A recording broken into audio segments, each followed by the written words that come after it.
Hello, hello, hello. We're live, bro.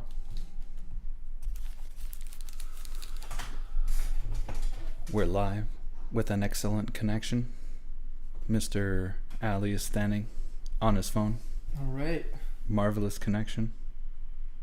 Now you can see me and Ali standing together. Together forever. Together. Together, together. Let me guess. Mr. Ali, you didn't get the what's it called, did you? The No. corkscrew Yes, I did. and the wine? Yeah. Where are they?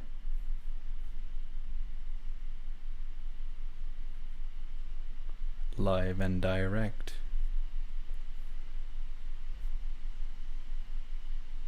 Concurrent viewers, chat rate, playbacks, average watch time, concurrent viewers. One live viewer. Am I the live viewer? We are the live viewers. We view what we live every day. It's amazing. It's wonderful. Look at me and tell me you would rather be a machine being told that they're living instead of a human that's living. Come on. We love it. We love being alive. We love it. We love it. Everybody loves everybody.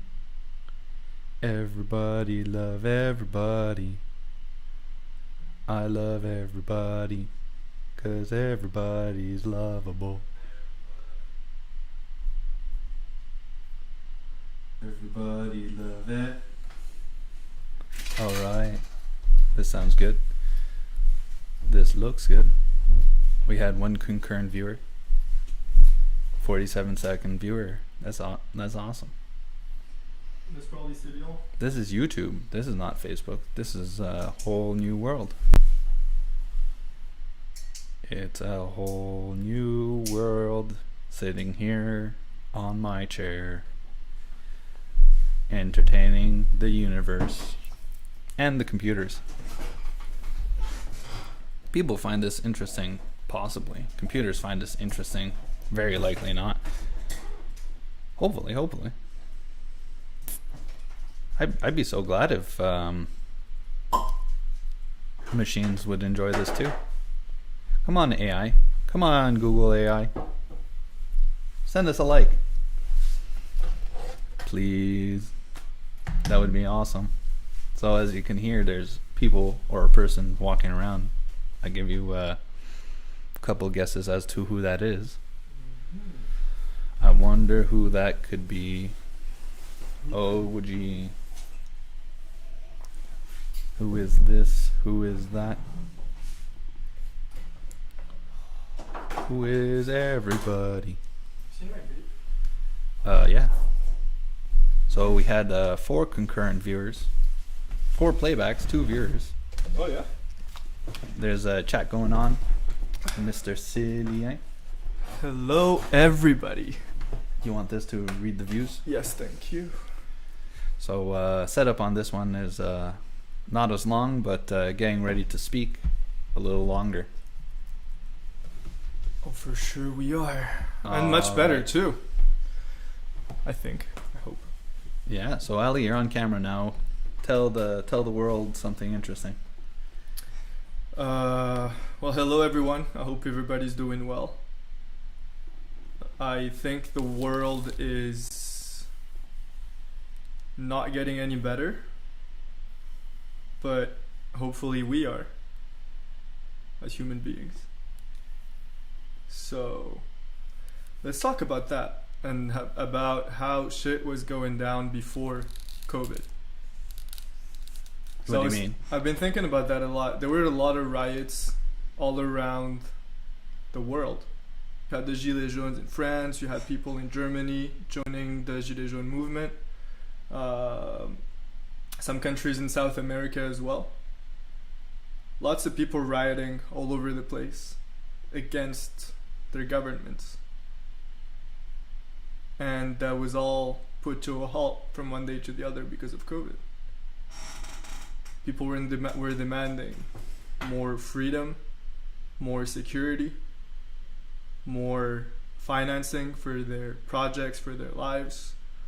A lot of people were struggling to get by, whereas billionaires were becoming richer and richer by the day. So, what do you think about that? So a couple of things have changed since then. A couple of things have stayed the same.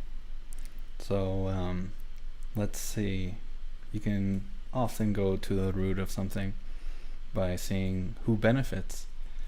So who's hurting right now? The people you mentioned who weren't very happy before COVID, are they happier now? Are they doing better now? And the people who were doing better before COVID, how are they doing? Are they doing better now, or are they kind of doing worse? From what I know, a lot of people are doing worse. So let's say, for example, here in Montreal, I've been taking cabs and Ubers to go around. Not that many, but I mean, you take a couple in the 8 months we've been in this struggle now? Yeah, since March. Yeah. So first of all, cabs and Uber drivers are struggling a lot since people can't go out anymore. They don't really have places to go. So they stay at home. They don't use cabs. They don't use Ubers. So let's say that the aggregate amount of money that those people could have made in a month is $1,000. Let's say there's 100 people who were ready to spend $10 before COVID. Now after COVID, there's maybe 10 people willing to spend $10. And there's as many cab drivers and as many Uber drivers. They're not finding other jobs. They're struggling to pay their mortgages, pay their rent, pay their school for their children. They don't really have any other qualifications for most of them. So what can those people do? And then of course there's other industries. There's restaurants that are struggling, small and medium businesses that are struggling, clubs, coffee shops, sandwiches. It sounds like the service industry is kind of having a real bad time. I mean, I guess the travel industry is having a really bad time. And for cities like ours, like Montreal, where we make most of our money through tourism, it's must be hitting a lot of people hard. And we're with you. We're gonna try and shed some light on some solutions, some things that you and I can do, from our home, make us see the world from a better place and try and have those constructive outlooks on our future, be able to improve our lot in life and make something out of this order that we've been given. Yeah, you want to help people, Ali? Is that absolutely what we're going to do here? Yeah, well, one of the points of the podcast is to help people, help ourselves too, of course. Let's not lie about that, or let's just be straightforward about it. So you heard it here first. The podcast is going to help us, and we're going to try and grow from that, and hopefully give you guys some good examples of what to do, and most importantly, not what to do. Well, I think first, like the most important thing is, where do you have to come from as a person in order to be able to change things around you? And that's the most important thing, right? You need to take care of your physical health and your mental health, body and spirit. And in times where we are struggling such as these, it is super difficult to do that for everyone. People who were doing good before, who are doing better now, who have families, who don't have families, who have kids, who are studying, who are living by themselves with roommates. All of that just because we have way less freedom now. Since we have way less freedom, not only do we have less choices, but we also feel kind of imprisoned. Since from one day to the other, we just lose a bunch of freedoms that we had before. Let's say I wanted to work out before. I could just sign up to a gym, go to the gym. with my friend, blah blah blah. Now, how do you get motivated as somebody who has never worked out before to actually start working out and taking care of yourself? Yeah.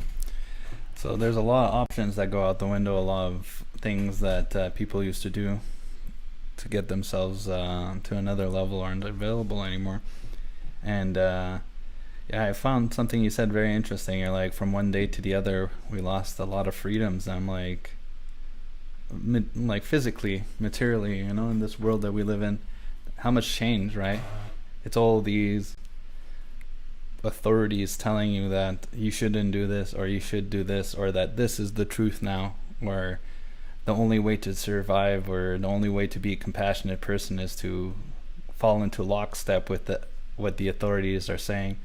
So it's like that freedom that we lost is really like a mental freedom. We think we can't do things anymore, but you can do things, you know. There's the law, people still break it, so at the end of the day, it's just an executive that comes and punishes you that keeps most people from breaking laws. So, you know, it's really important for us to remember that what dictates what we're allowed to do, what law tells us how to live, you know. Is every law the same? Are there just laws? Are there unjust laws? Are the laws that are not just, can we challenge them?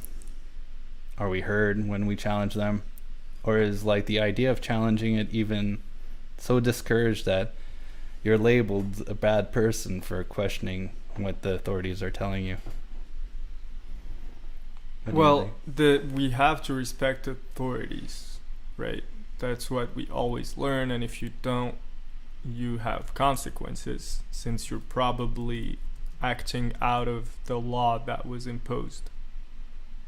And the law at first is, or was, supposed to be made to protect people from bad things happening to them. So now we have new laws in this new system. Hopefully it's temporary, that are supposed to help us, help everyone, and prevent bad things from happening to them, such as catching COVID. Now, if we look at the actual statistics of COVID-19... Oh no. Oh, we're gonna get shadow banned right now. Official statistics? We could look at the official statistics. Official? You mean official. Like authority figures putting them out? Mm-hmm. Everybody going like, yo, listen to that institution. They know what's up. Well, I mean, you have to. Where would you get your numbers from anyway?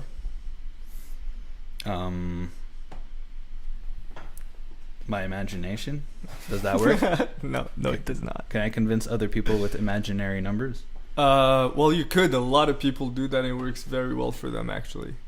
But wait a second. You mean that this is not a scam? If someone's like, hey, give me all your money. We're going to buy some cryptos. I looked at the market. I know everything that's up. Just give me your money and we're going to ride it to the moon.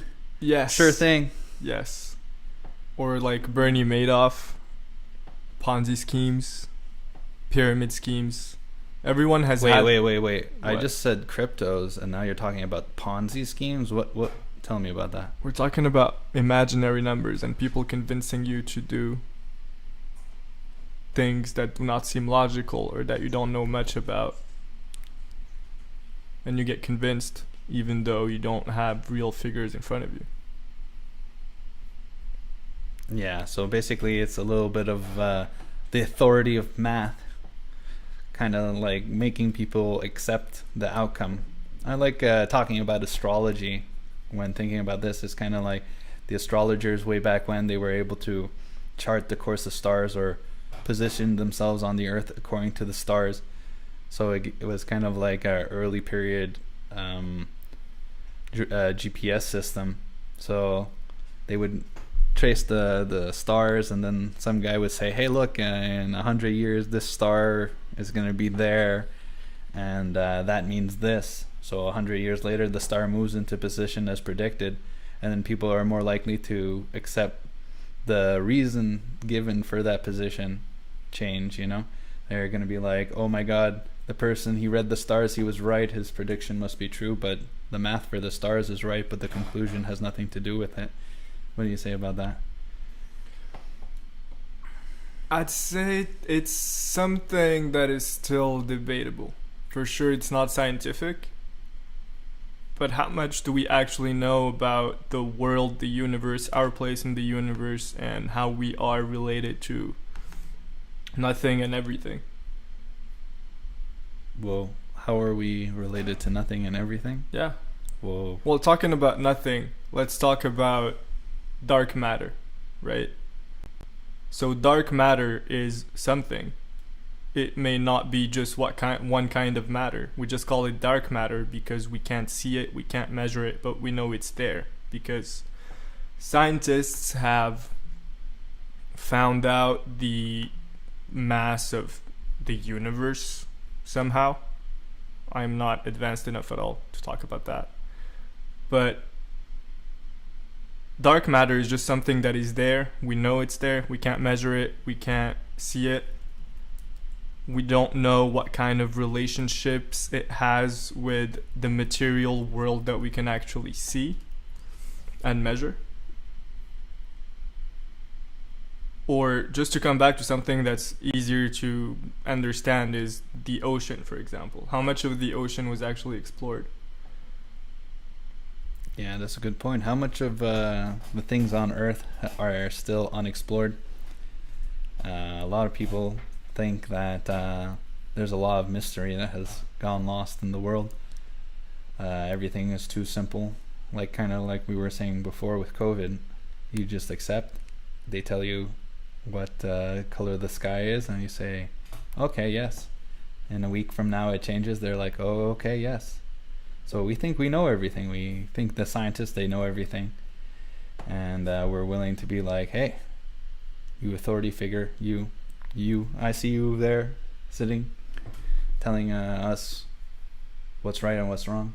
How do you figure we differentiate between the authorities telling us what is true and what we actually think is true? I think that's something that could be debated for a while on. It's a question of trust and authority. So if you're going to a doctor, you're trusting that person that they know what they're doing, that they're gonna fix whatever is wrong with you. Most of the time they don't actually know. Well, most of the time they do know, actually. But a lot of the time they don't know. And it's just guessing, and that's why they do so many tests and so many different tests, and they take all kinds of fluids from your body and do x-rays and all these different scans. But you trust them because they probably know more than you. So in these times that we're living right now, we could say that, again, most of them are doctors and epidemiologists that we're trusting. They probably know more than us, but they cannot be right 100% of the time. And there's some measures that, of course, everybody has followed since the beginning. The whole story with the World Health Organization telling us not to wear masks, to leave them for health professionals. They're not for the public. A couple weeks later,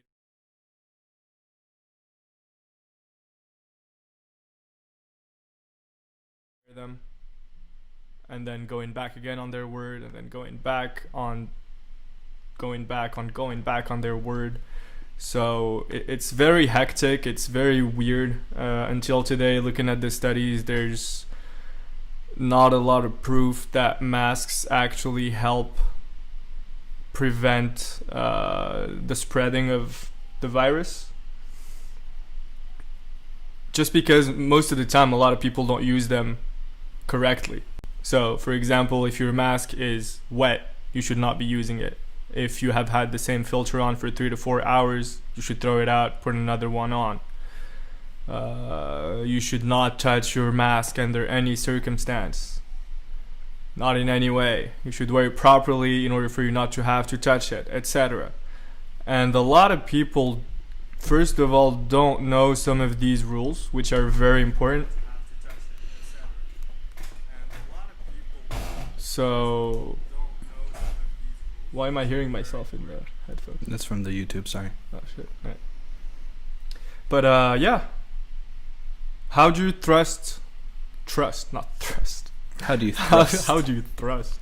How do you trust authority? Well, there, Ali. Just stand back 1 second. I'm What? gonna teach you how to thrust. So, you know, it's all in the hips and all in the glutes. Oh yeah. Yeah, Wait, I've been doing it wrong. I thought it was all in the toes. all in the toes. Yeah. Sounds like Mr. Ali has some skills that I'm unaware of. Wait, what? He's telling people how to wear the mask, and then he's telling us how to thrust. I thought there's nothing I can teach this man. I'm a moron. Hey, you're stealing someone else's excuse. Well, what's another synonym for moron? I'm a stupid person. I'm a stupid person. I'm young and stupid, and I don't know much about life. And the more I grow up, the more I realize how dumb I am. Remember when you were like, were you that kind of teenager actually, or no? Where you're a teenager and you think you know everything about life, and you're like, I can't wait to leave my parents' house, and they don't know anything, and I want my freedom, and I know so much more than them. How can my mom tell me this? How can my dad tell me this? Blah blah blah. Were you that kind of teenager or no? No, I respected my parents a lot. Even if I think I knew better than them, I'm like, hey, Wow. they gave me so much of their time, of so much of their money and everything. They believe in me, so I should just not be, mean to them. I should make them proud. No, that doesn't mean you're mean. No, I'm not saying were you mean to your parents. But just in your thoughts, were you most of the time being like, she doesn't know what she's talking about, or like your parents make you do things, chores for example, like, oh my god, why can't they just do it themselves, blah blah blah.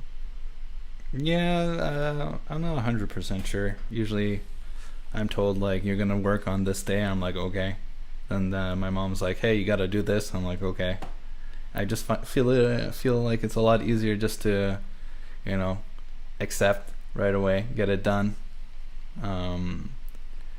Not kind of grandstand or anything. Alright, okay. Well, you were a great kid, Max. I have to tell you that. I am a great kid. Look at this. You this are beard. still a great kid. Look. Look at that. Look at this man. Look at this man. Oh, I'm a man or I'm a kid? I was like, A kid man. Look A at man this kid kid. beard. Oh, kid man. Nicole. Oh, Kid. Eyes Wide Shut's a really good movie. I still haven't watched it. Never. No. Interesting. Heard a lot about it. Yeah. Travis Scott likes it a lot. Really? Yeah. How does Travis Scott talk about it? He talks about it in a French TV interview. It's called Click. It's with this guy. He's really good at interviewing people. Like super nice dude in French and in English. His English isn't that good though. But I mean, he's French, so you would expect that, right? Wait. They're talking. You're saying French people have trouble speaking English? Oh yeah, they do. They're like one of the worst. That's not my opinion. That's their opinion. No, it's these are facts from authorities. Who's the authority? There's some guys who are paid to look at the level of English of different countries in the world. Oh, so blue check marks on Twitter. No, not blue check marks. I thought they were the number one authority. No, I mean, wait, who's the guy again who pulls his weenie out in front of random people? What? Starts playing with it. The comedian. What? You mean he's not in jail yet? No, I don't think he is. He? I don't know. I don't even know who you're talking about. Yeah, of course you do. It's not Will Ferrell. Oh my god, he's really funny actually. Oh, it's Talked Louis about him C.K. once. Yeah, Louis C.K. Thanks. Poor Louis. dude. The guy who fondled himself in front of people. Louis freaking C.K. Does that guy have a blue check mark on Twitter? Probably. He's like famous and stuff. He didn't delete his Twitter? Maybe not. I don't know. Oh, yeah. Did he?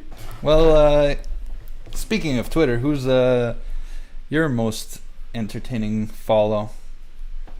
I don't use Twitter. I don't really like Twitter. Yeah. What? Yeah, I said it. I said it right there. I'm sorry, Jack Dorsey.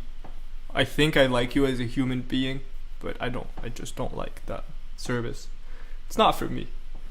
See, maybe I like the service. I don't like the human being. Who knows? Whoa. I don't know. I think it's well designed overall. Do you want to talk more about that? Do you want to confirm or infirm that you like the service? Do you? I don't know. I like the way it looks. I like the way it's streamlined. Okay. I like the idea of like everybody being able to connect around these like gravitational points, like hashtags or people or topics. You know, I find that very interesting. But at the same time, what is Twitter today? You know, it very much deals with the user base that's on it, and I don't know. I think Twitter's just been around. It's been the big player on the block for too long. It has a lot of issues with bots and echo chambers. And I think that has to do a lot with them trying to tailor the experience a little bit too much. You know, they're trying to make everybody on the service fit into their box of the people they want to serve. And I feel like that's really taking a toll on Twitter. Yeah, but how many users do they have? I mean, when you think about it, let's say Facebook have over 2 billion accounts now. Instagram have clearly over 1 billion. Twitter probably have over 1 billion. So yeah, that's a lot of people on a service. yeah. So how do you actually manage that? Yeah, I think that's the hardest part of running a big tech company is figuring out how to service that many people at once. You know, you need all the servers and infrastructure moving around all those pictures so that everybody can watch their videos and stream their YouTube. True. But nobody has ever done it before. And is it actually doable to manage 2 billion variable things going around? Lots of them are real humans. A lot of them are also bots. Yeah, that's the biggest problem. The botnets. Yeah. Yeah.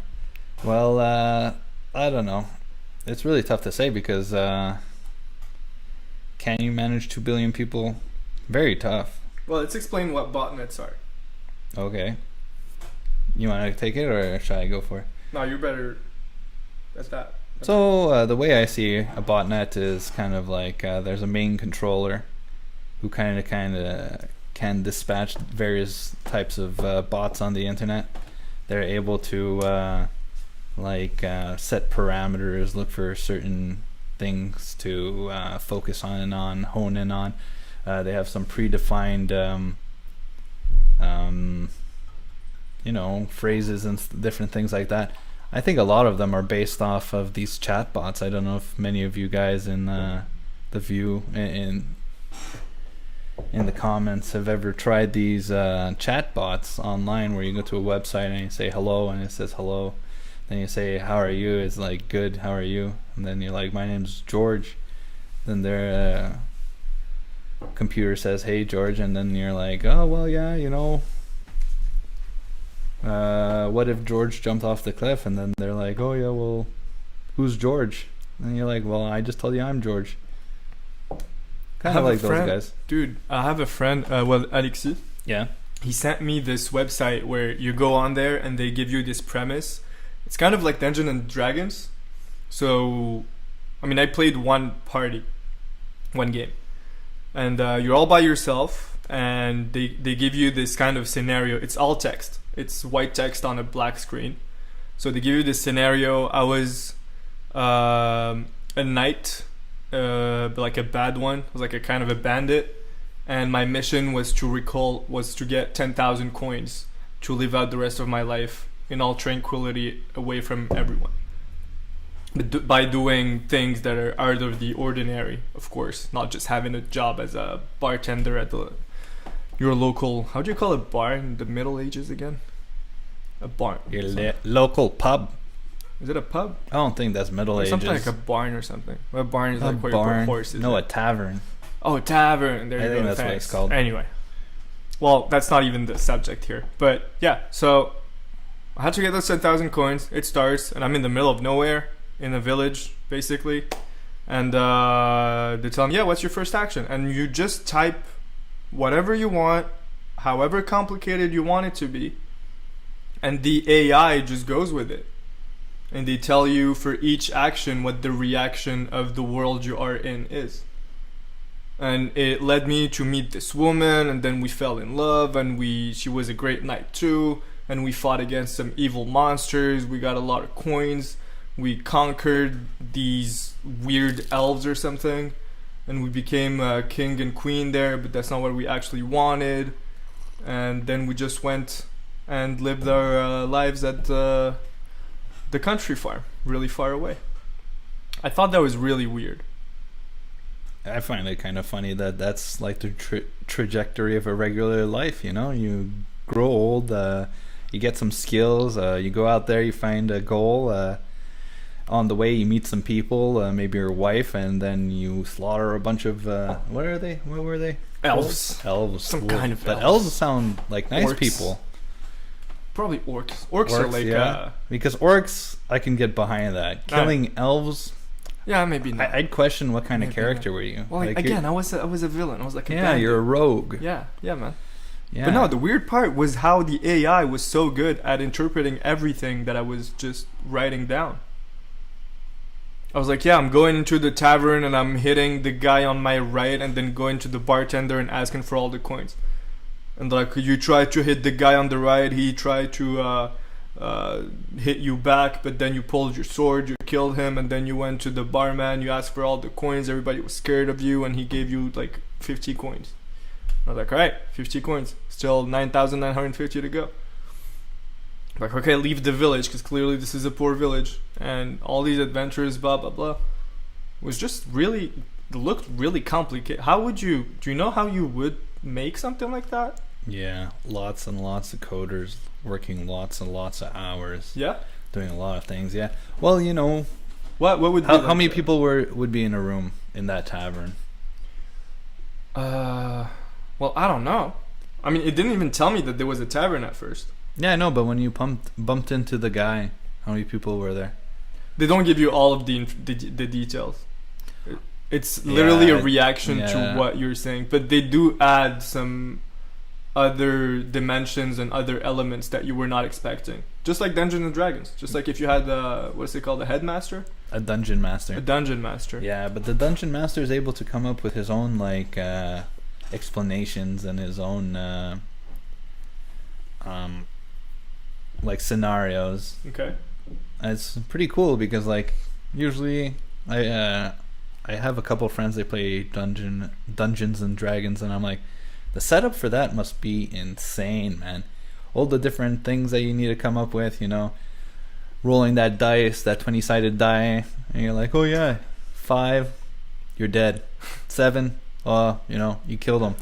Like, seems a little bit arbitrary. So you saying that the video game was able to do that at a high degree of like description is pretty interesting. Yeah, but I wouldn't even call that a video game because there was no video. No, It's just a game. No, again, it was Like black a screen, side-scroller? white. What?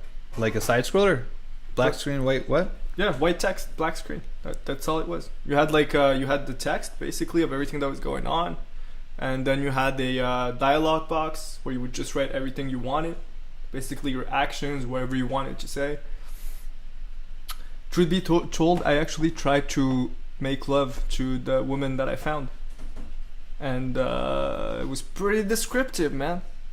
In the game? Yeah, it was all text. It was like, yeah, blah blah blah. She liked it. She likes it when you do this. And like, she says this. She said that. That's where you learned how to thrust with your toes. No, actually not. Because I don't even know what the anatomy of my character was. So, yeah. Wait, you weren't a human? You didn't get to pick what kind of character you were? I don't think so. I remember that correctly. It was probably like 3-4 months ago, but it was a weird experience, man. It was How long did you play this game for? probably about an hour and a half. How did you get all that done in an hour? More like an hour and a half. Well, it Okay, went by those pretty extra fast. 30 minutes helped you save the world. Yeah. Well, I spent probably 30 minutes having sex with the chick, but whatever. Chicka chicka 4 minutes. It only takes Madonna 4 minutes to save the world, so you know you can kind of sit on the sidelines for 30 minutes having fun with your. Was she human? We're referencing Madonna. Was she? I don't know. She had 2 feet and 2 legs. I could tell you that. She had a thing I could put my thing in. Come on, bro. We're gonna talk about D&D things. No, let's not do that. Let's not do that. Yo, by the way, Cillian said that there's a lag between the audio and the video on the YouTube. Oh yeah? Yeah. Oh, that sucks. Plug in your headphones into your computer. Verify that for me. Let's do it. So he's gonna verify that for me. Sorry about that, guys. Also, haven't been mentioning the chat recently. Mainly love, mainly people we know. We love you too. Yeah, okay, so it was confirmed. There's a mini lag. What to do, what to do. What to do, what to do. Is it bothersome?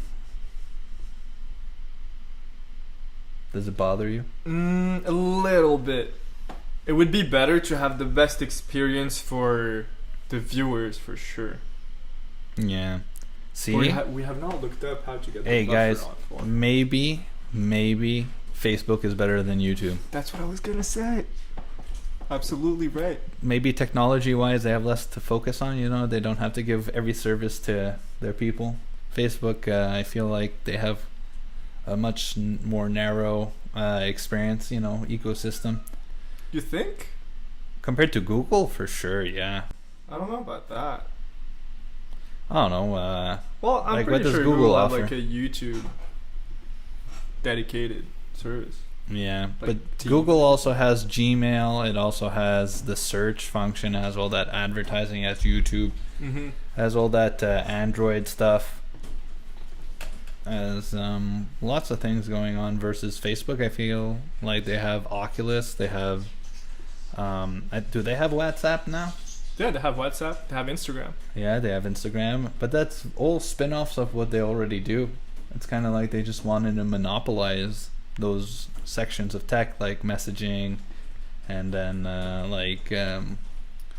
what is it called? The leisure posting of pictures and comments. No, they want your time. They're fighting for your time. Well, everybody wants your time. Google wants your time. They want you to use their service for everything. Yeah, but they're using some very mischievous ways to try to get the most of your time possible. I don't like that. If you guys have not checked The Social Dilemma yet, check it out. It's a really good summary of everything. Okay, Cillian says it's actually not that bad, guys. He said it got a little bit worse over time. Here on YouTube, it says we have excellent connection. So I don't know what to tell you. Anyway, what were we just talking about? Dungeons and Dragons, things, authority, and math. Yeah, no, but well, the story about Dungeons and Dragons and the game online was just how I just wanted to understand how complicated it would be to make such a thing. Where you have an AI that just interacts with you and reacts to every single action that you make. So yeah. Yeah, when you think of AIs doing that and changing the story completely, I think of the game Mass Effect. Oh hell yeah. I've never played Mass Effect, but I only played the third one. It's really good. yeah? Which one's the one where every ending's the same and everybody got really mad because they're like, "Oh man, all this stuff." Is that the third one? At the end, I don't know. I actually don't it was know. so similar for everybody. Everybody got angry. I think it might have been, or I don't know. Was there one after that? Because I think the third one was really well rated. Yeah, I don't remember at all. I never even played them. Huh, I just remember it was 2K. You got all those different stories available to you, and I was like, "Hey, that's pretty interesting." Mm-hmm.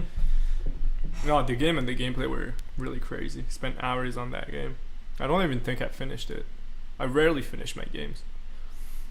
It's like, oh, I know where this is going, kind of thing. Yeah. Yeah. That's sad. What's the last game you played where you're like, oh man, this story is so good. The gameplay is great. The graphics are like really engaging. All of those combined, Death Stranding by Hideo Kojima, the guy who made all the Metal Gear Solids, MGS. Oh yeah, what kind of game is that? Is that similar to It's really good, dude. what is it called? You know those games that are like known for just being hard? No, not even. I have one which is Sekiro. Yeah. But it's not just known. It's a really hard game, but it's not just for that. But this one isn't that hard. It really, it's different from every other game I played. Basically, the scenario is that it's kind of this not really post-apocalyptic yet world, but you are basically in the apocalypse, where you have acid rain and you have to protect yourself from the rain. You need to deliver resources throughout different regions by foot, by motorcycle, in order to save the world and reconnect everyone, get them back on the grid, get all the humans back on the grid, the good humans anyway, which you are working for, and you're the best delivery guy out there. And there's also a, of course, dark fantastic side of it, where you have these kind of spirits that appear out of nowhere in certain zones, and they try to get you and bring you to this kind of upside down world where everything is dark and bad and evil. That sounds super interesting. So they try to bring you into like the phantom world where everything's inversed. It's not everything is inverse, but it's kind of the world of the dead that they bring you in.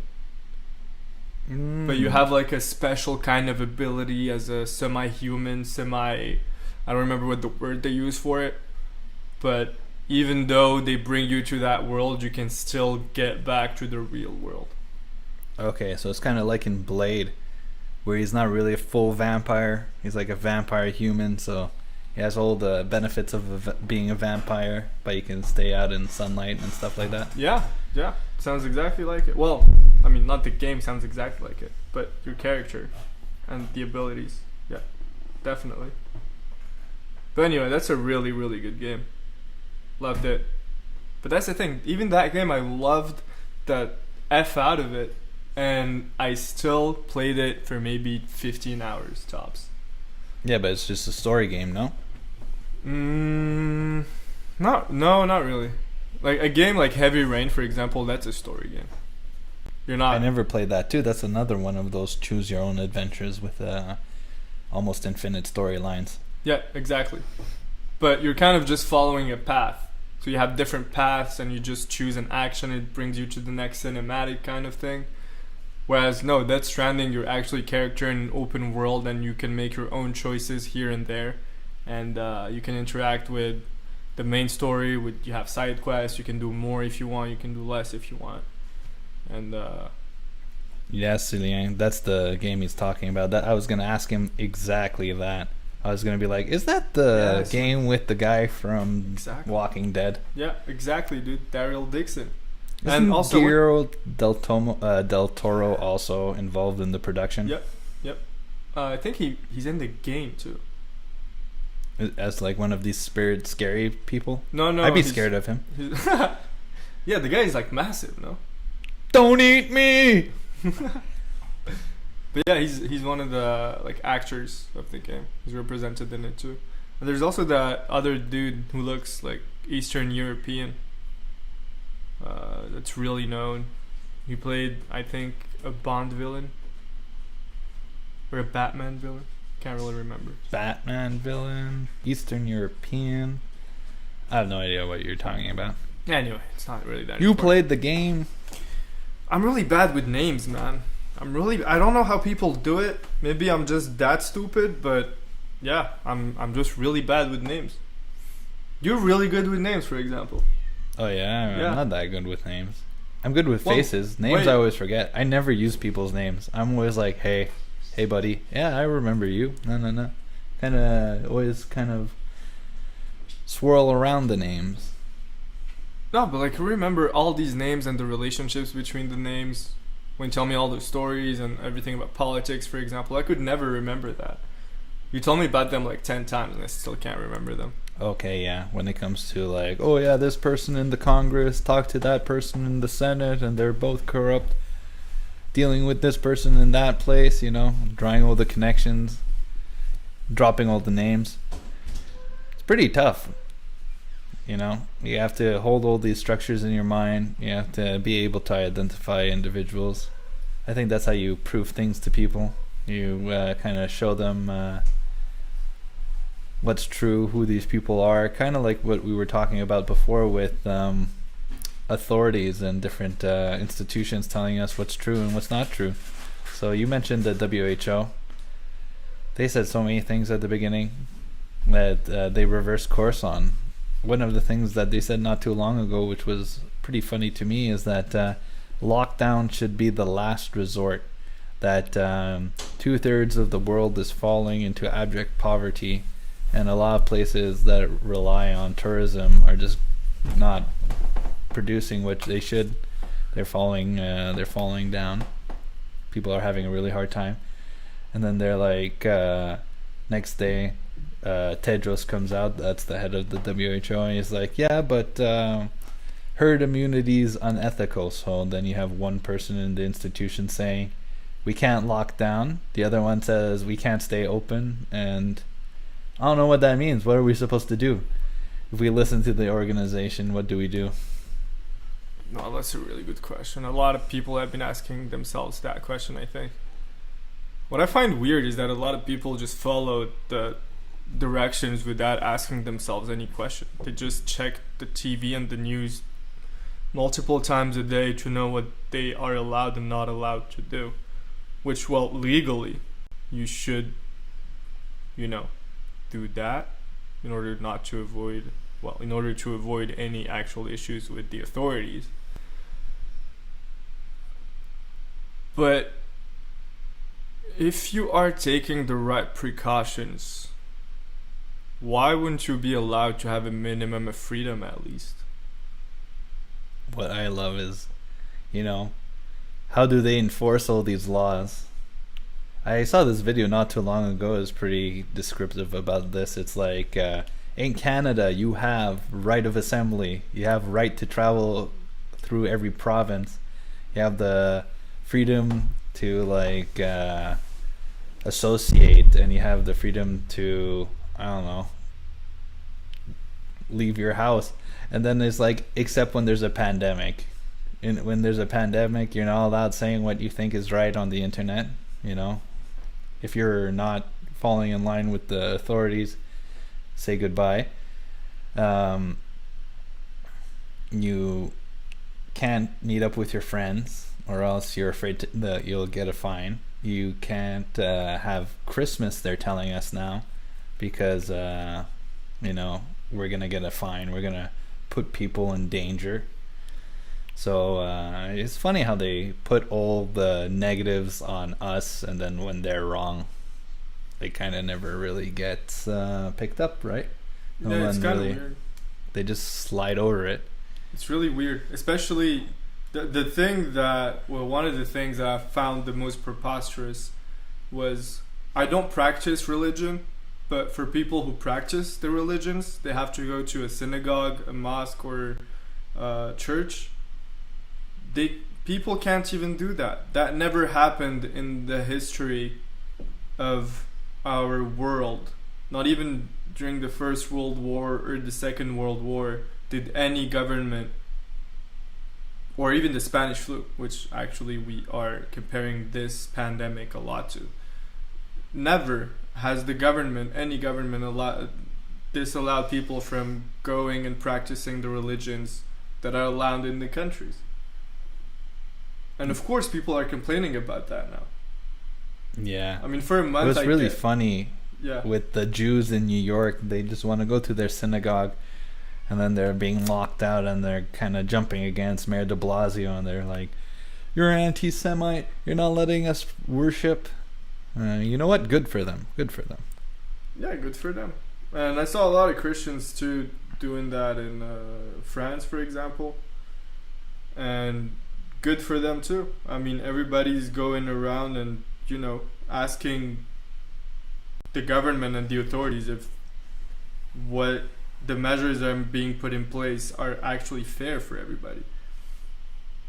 Because if the measures are made to help people live their lives with the most fulfillment possible and avoiding the most danger, then how are you not allowing religious people to practice their religion?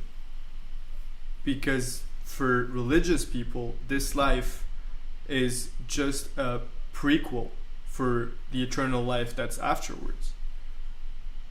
You're preventing them from achieving their goal of being in the best place possible at the end of their current life.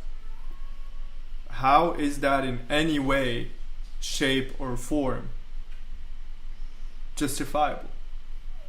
Yeah, well, I love it how people are not allowed to make their own choices, Me, you, a lot of people wouldn't be affected very badly by this.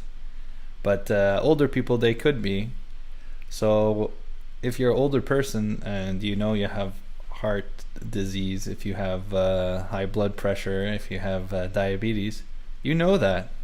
You're already isolating at home. You're already trying to social distance. You're trying to really stay healthy. Well, you should also take some vitamin D. Zinc. Yeah, we're not doctors. Vitamin C. I don't know if we have to say that. We're not doctors. Take vitamins, Vitamins aren't medication, so... Look, everything we say, if you find it interesting, just do your own research. And maybe you'll find things that go against what we say, and that's really good, because then we can have more in-depth discussions about really what's going on. We can have more information, and again, knowledge is power.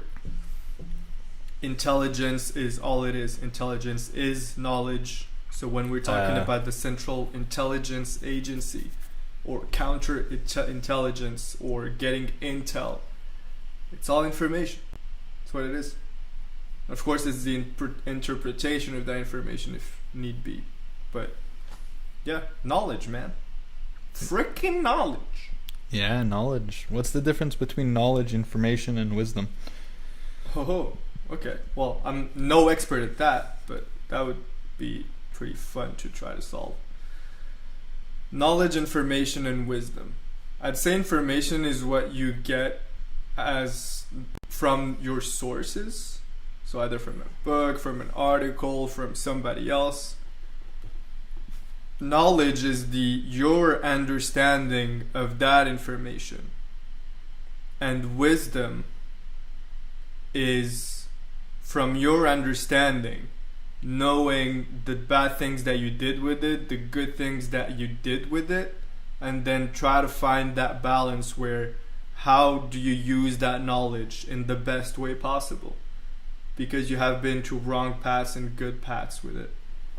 Yeah, that's very interesting. So I'll kind of re-describe it in a different way. So, information can be two-dimensional, like it is in computer science. It can be true, it can be false, but it has to be one of those two. So it's like information, it's a bunch of things that are true, things that are false, and they're all just coming at you and you're kind of parsing them. Knowledge is being able to say, what information relates to me, kind of thing. Like there's information out there that's very good to know, but it doesn't really affect me personally. So knowledge is really something that means something to me that I've gained through my experience. So it's kind of like a third dimensional thing. It's like I get to pick which truths and which falsehoods affect me. And then I would say wisdom is kind of represents a fourth dimension of this information. It's kind of like knowledge that's good for me maybe now, in the future, and different time periods in my life, So being wise is having that experience to know that where you are in your life, that what would be the best for you. What do you think? Yeah, it's really good. And Célian is bringing up a good point, I think, too. He says that he thinks wisdom is somehow related to philosophy. And I think so, yeah. That's where a lot of philosophy comes from. A lot of philosophy comes from guessing, but that guessing comes from your own wisdom, right? Yeah, philosophy is very much like analyzing how it is to live life. Like, what is a good life? Like, how do you live? And the wisdom is hopefully, the greatest achievement of philosophy. It's to be like, look, this is really simple, easy to like remember information, or like perspective, maybe understanding of a concept that lets you live a better life. So let's say, okay, you go from, do we agree on the fact that you go from information to knowledge to wisdom? Yeah, I agree. And then from wisdom, you get to philosophy. I feel like it also has to do with knowledge, right? Like, you can't philosophize if you don't know anything. You can't have wisdom if you don't know anything. Can you? Maybe you can't have wisdom without knowing anything. You can know things without information. What if something happens that you've never seen before, and then would a wise man deal with that situation differently from, let's say, a naive person? Oh, that's really interesting. A situation that you've never seen before, the expression for that is a black swan. Yeah. Really good book by Nicolas Taleb. Great guy, great trader. Trader, not traitor. A trader. Yeah, like on the stonks. On the stonks market. Great book that he wrote too. But no, absolutely not. Well, okay.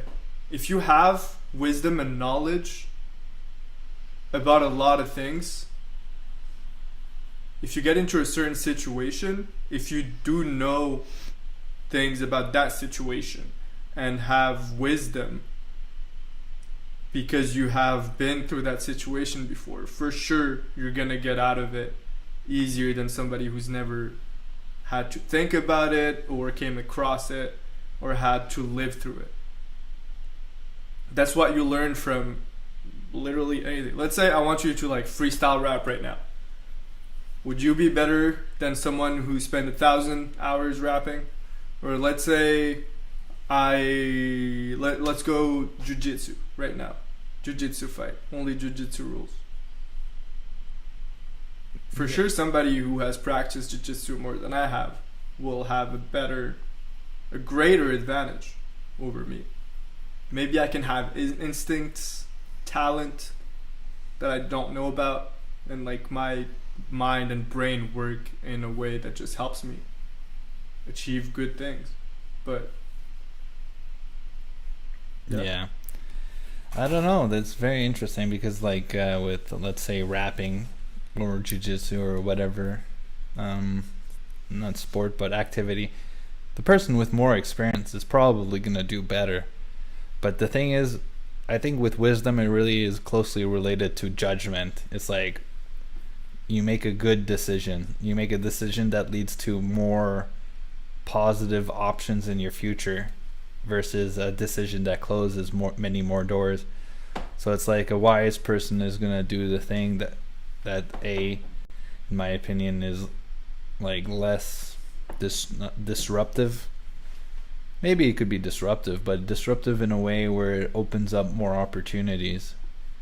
It's like someone asks you a question on the street. You can either ignore them or you can listen to them and like interact with them. You don't know who that person is. You don't know what's going to happen. So like, does it have anything to do with like the information you have or the knowledge you have of whether or not you listen to that person on the street? Well, it depends on what they ask you the question about, not who the person is. Well, what if it's just a homeless person and they're just like, hey, where are you going? Or like, hey, can I ask you a question? You know, not important really. Yeah, but can I ask you a question is not putting yourself in any kind of situation, really. Yeah, I know, but some people will just be like, "Oh, homeless person, get away from me." Yeah, and some people wouldn't. Yeah, exactly. So I'm saying, does experience and knowledge, information have to do with that, or? I don't think so, no. Let's say somebody who's really introverted wouldn't talk to a homeless person or a barman or Scarlett Johansson or a kid complimenting their mustache, for example, just because they just don't want to talk to anyone.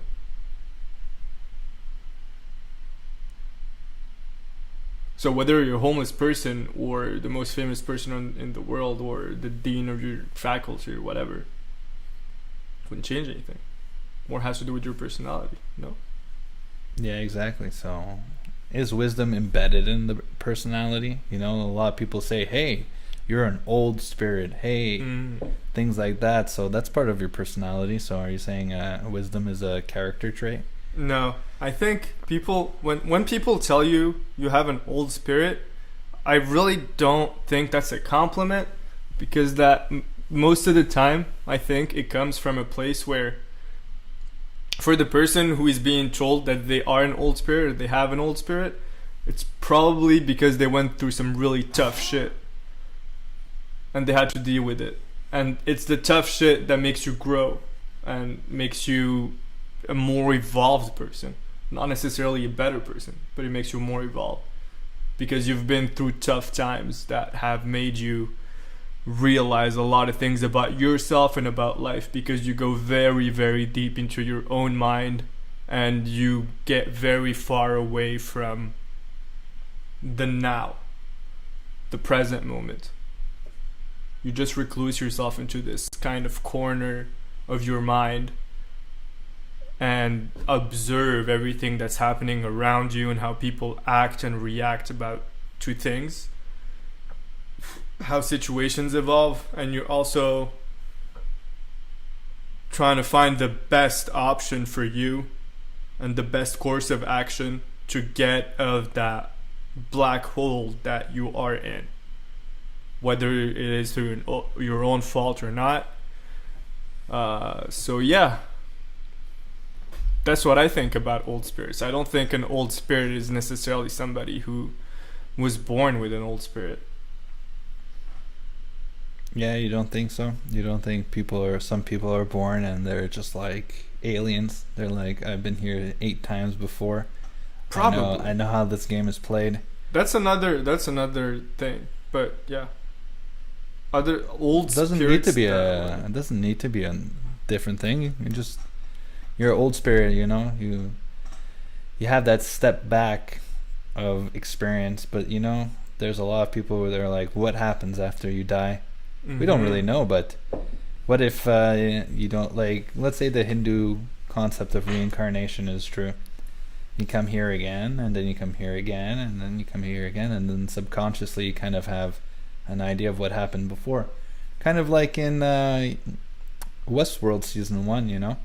They go through the same motions, and then they reach a point where something happened way, way, way back when in one of their previous lives, and it triggers like a instinctual response where they're like, hey, this is not going to happen the same way again. They have like a revelation, and they kind of do something new. They break the mold, they break the cycle, they do something different. What do you think? Do you live the same life again, or does your spirit come back with the experience it had without the memory of the experiences into the continuation of what we call time? Yeah, that's why I think so. Like, if we take this, it's like, oh yeah, your experience, you don't remember it, but it's like you know it. Yeah. You subconsciously at a level, you know this is true. Yeah. So let's say from life 0 to 3, you didn't know, like, I don't know, you didn't have confidence in your ability to, like, I don't know, go up very high. Then in your 5th life, you you climb trees for fun, you know. You went super high all the time. In your sixth life, you have that experience of being high up. You don't have that fear anymore, maybe. I don't know. Maybe. Those are things you can still learn in a lifetime for sure. But yeah. Some things come to people very easily. And that's what makes me think that there are some spirits that are older than others and some that are new.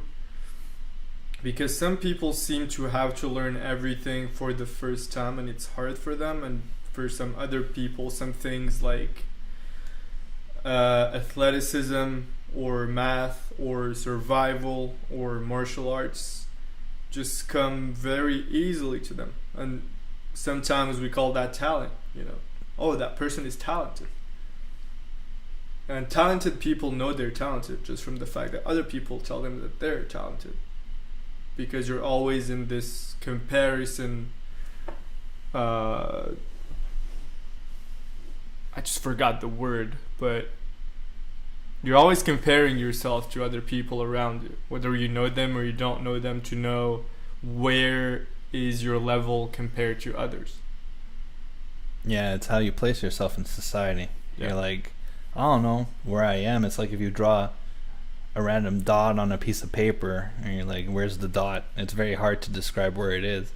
You kind of need a reference point.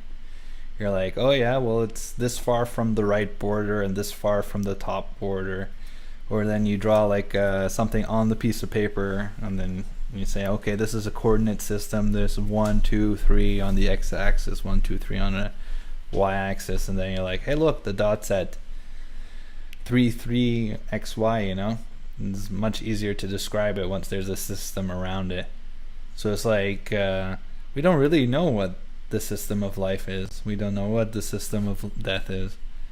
Like, is there reincarnation in the Hindu sense where the spirit that's in your body right now is going to come back? Maybe at the same time, maybe at a different time, maybe in a different body, maybe in the same body. I'm not really an expert. I don't really know what they believe. But then there's another concept of, let's say, genetic memories. That's kind of like reincarnation too. It's like, what if your ancestors live on through, you know, the progeny? At every step there's a new like generation of the family, and then the whole lineage stays alive somewhere in the subconscious. So you're like, if your family was really good at hunting, then not only do all the parents teach, not like over the generations, the parents teach the children how to hunt, who teach their children how to hunt, but it's also like all that time that those ancestors were on, like in the forest, on the hunt, does that like kind of live through you? Through, let's say, them teaching you, but also maybe on like an electrochemical level, where it's like their experiences are kind of like condensed into your being. I don't know. I need to make more research about that, but genetic memory is something that is to be explored for sure.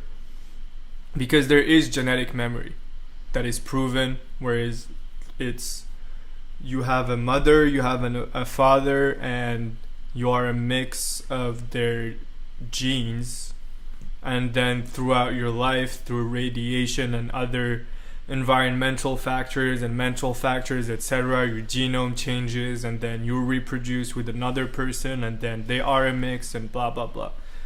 So genetic memory in that sense does exist for sure. That's basic biology that you learn at the beginning of high school. But actual genetic memory, where somehow you remember the experiences of your previous ancestors and that you could access through brain work, through drugs, through meditation, through focus, dreams, focus. That's something to be explored. There's definitely people who are doing research about that. I hope. Now I'm just wondering, how would you do research about genetic memory? You look into people who wrote about it. You're like, oh yeah, it was proven. Who proved it? Authorities. Yeah, I was gonna say. I'm like, who's the authority, Ali? Who is it? Let me know. Well, there's for sure a lot of psychologists and different kind of philosophers and stuff like that looked into it. Yeah. I'm pretty sure those Tibetan monks, you put yourself in sensory deprivation for a long time. Who knows what pops up? My God, dude, those monks, they do some crazy stuff, man. Crazy stuff. It's crazy. It's really crazy. I mean, some of them eat grains for years, and then once they feel and meditate, of course, and all the, regular stuff monks do. Regular. Entre guillemets, of course. And then they bury themselves alive in a chamber, kind of, but like underground. I don't think there. Oh no, I think there might be air going through a tube or something. I don't remember that correctly, but anyway. And then they have a bell, and every day a monk comes to their tomb where they are buried alive at the same time and check if the bell rings. If the bell rings, that means they're still alive. If it doesn't ring, then they're dead. And once the bell doesn't ring, they pull them out of their tomb and they see if they have mummified or not.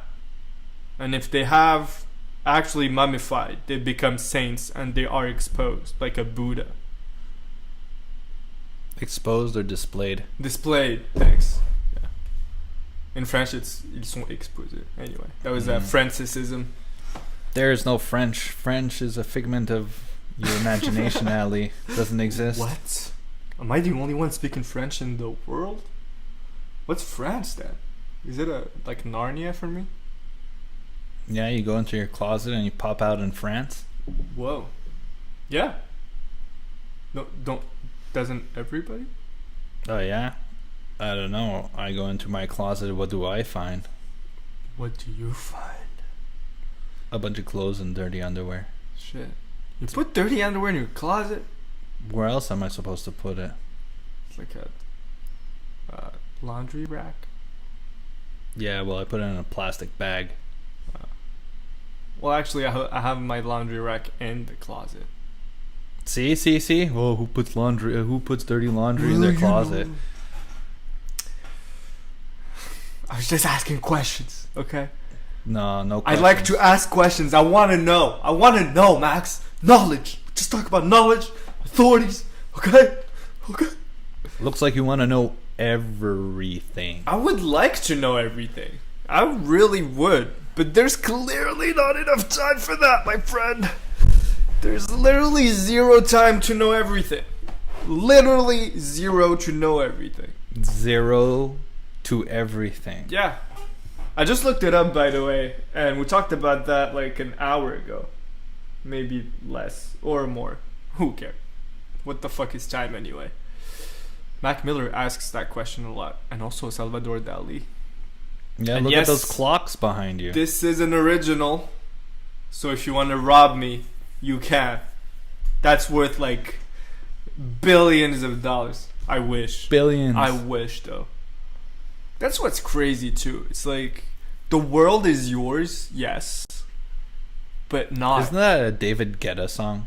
The world is your... No, the world is ours. Not mine. The world is mine. I don't know how the song goes, but yeah, the world is mine. Yeah. Who remembers David Guetta? Isn't he French, too? Dude, yeah, he is. He's French. And he just did...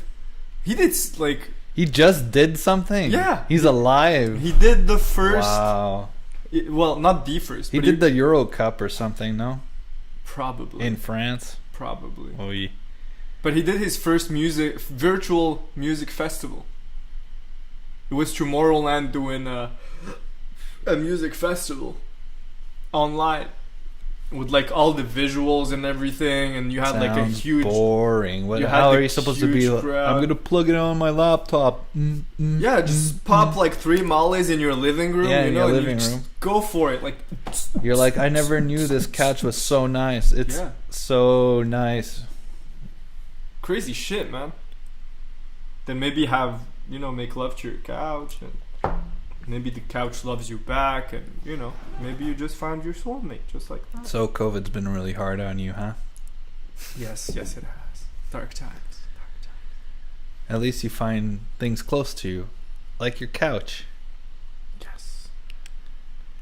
Well, I find relief in the small things. You know, What small thing? like my toes and my heart. You have a small heart? Yeah. What does that mean? No, but no one knows what it means. Nobody knows. I've never actually what's Took the size of my better. heart. Took the wow. My Yeah. grammar is getting really bad. Did the doctor ever tell you about your blood pressure? They're like, oh yeah, you shouldn't go outside. COVID comes for people like you. No, actually, every time I did a test, they always told me I had great shape, just like Donald Trump. All the time. All the time, every time. Every 100 test he 100 takes is 120%. Yeah, 110. Yeah. Yeah. For those people who want to unlock his records, you know why he doesn't want you to see them is because he doesn't want you to cry. What? He doesn't want you to know. Yeah. You know how stupid you are. That's the only reason. Yes. Of course, he doesn't want to make you feel. Well, are we talking about Donald? Yeah, about his grades. Donald? You know how his grades are under lock and key. No Yeah, one's yeah. supposed to see them. Yeah. And I don't know, man. You're just not supposed to see them because he's so smart and you're so dumb. probably Yeah, that's. If you listen to Donald Trump, Not that's the probably. reason. it's definitely that. Yeah, for sure. What do you know?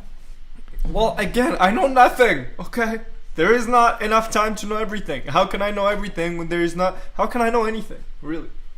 Yeah, well, I was gonna say, like, I didn't ask you, do you know everything? I said, what do you know? What do you know, Ali? If you look deep inside your soul, like really, really, really deep. I know that what I do you know know? nothing. Isn't that like kind of the basis of philosophy? That's a good. Was That's that a good one. Is that Plato or Aristotle? No, Aristotle. It's it's know thyself. Yeah, but I mean, he didn't say one thing. We'll say Yeah, he well, didn't write one thing. he said one thing: know thyself. The guy just said one thing and then dipped, just like Psy. You know, the guy who had the first billion views on YouTube. No. Oppa Gangnam Style. Yeah, you do. Oh, dude, yeah, that guy. everybody knows that. Come on. Oh yeah, I thought it was psyops. You know, Psy. Bruh. gaslight me. I don't know what's real. Where's up? I don't know. What are you talking about? Directions? I don't know. North, east, southwest. Yeah, it was Plato. Yeah. What did he say? No, derived from Plato's account of the Greek philosopher Socrates. Socrates. Socrates. Yeah. So basically Socrates. Plato, because Socrates never wrote anything. He just talked. He was like, hey guys, let's have a good conversation. Let's call it a dialectic. We'll figure out the best ideas that way. That worked. Well, yeah, it worked pretty well. Until Works somehow. until people were like, what if we present the best good ideas and the best bad ideas, and we just be like, let's argue ourselves. And everybody's like, hey, look, I'm for the good ideas, and then other people are like, yeah, but the bad ideas are good too. Then everybody's arguing with each other, not realizing that they're both agreeing with the same premises. I think people love not to be d'accord, Yeah, in accordance. in accordance with other people. Yeah, Which can be good, but also can be bad. Let me explain myself. Like, sometimes I like to play that. Even though I am in accord with what you are saying, I'll say no, just to make you go deeper. devil's advocate. Yeah, devil's advocate, if you want to call it that. But, Yeah, it just gets the other person into their trenches and makes them defend their point better. Yeah. So it gives me more information. But Yeah. some people just like to say, no, you're not right, because they don't like to lose. And they see everything as a competition. No, yeah. Do you see everything as a competition, Ali? No, I'm only competing against myself. So I am. everything's a competition with yourself then. Exactly.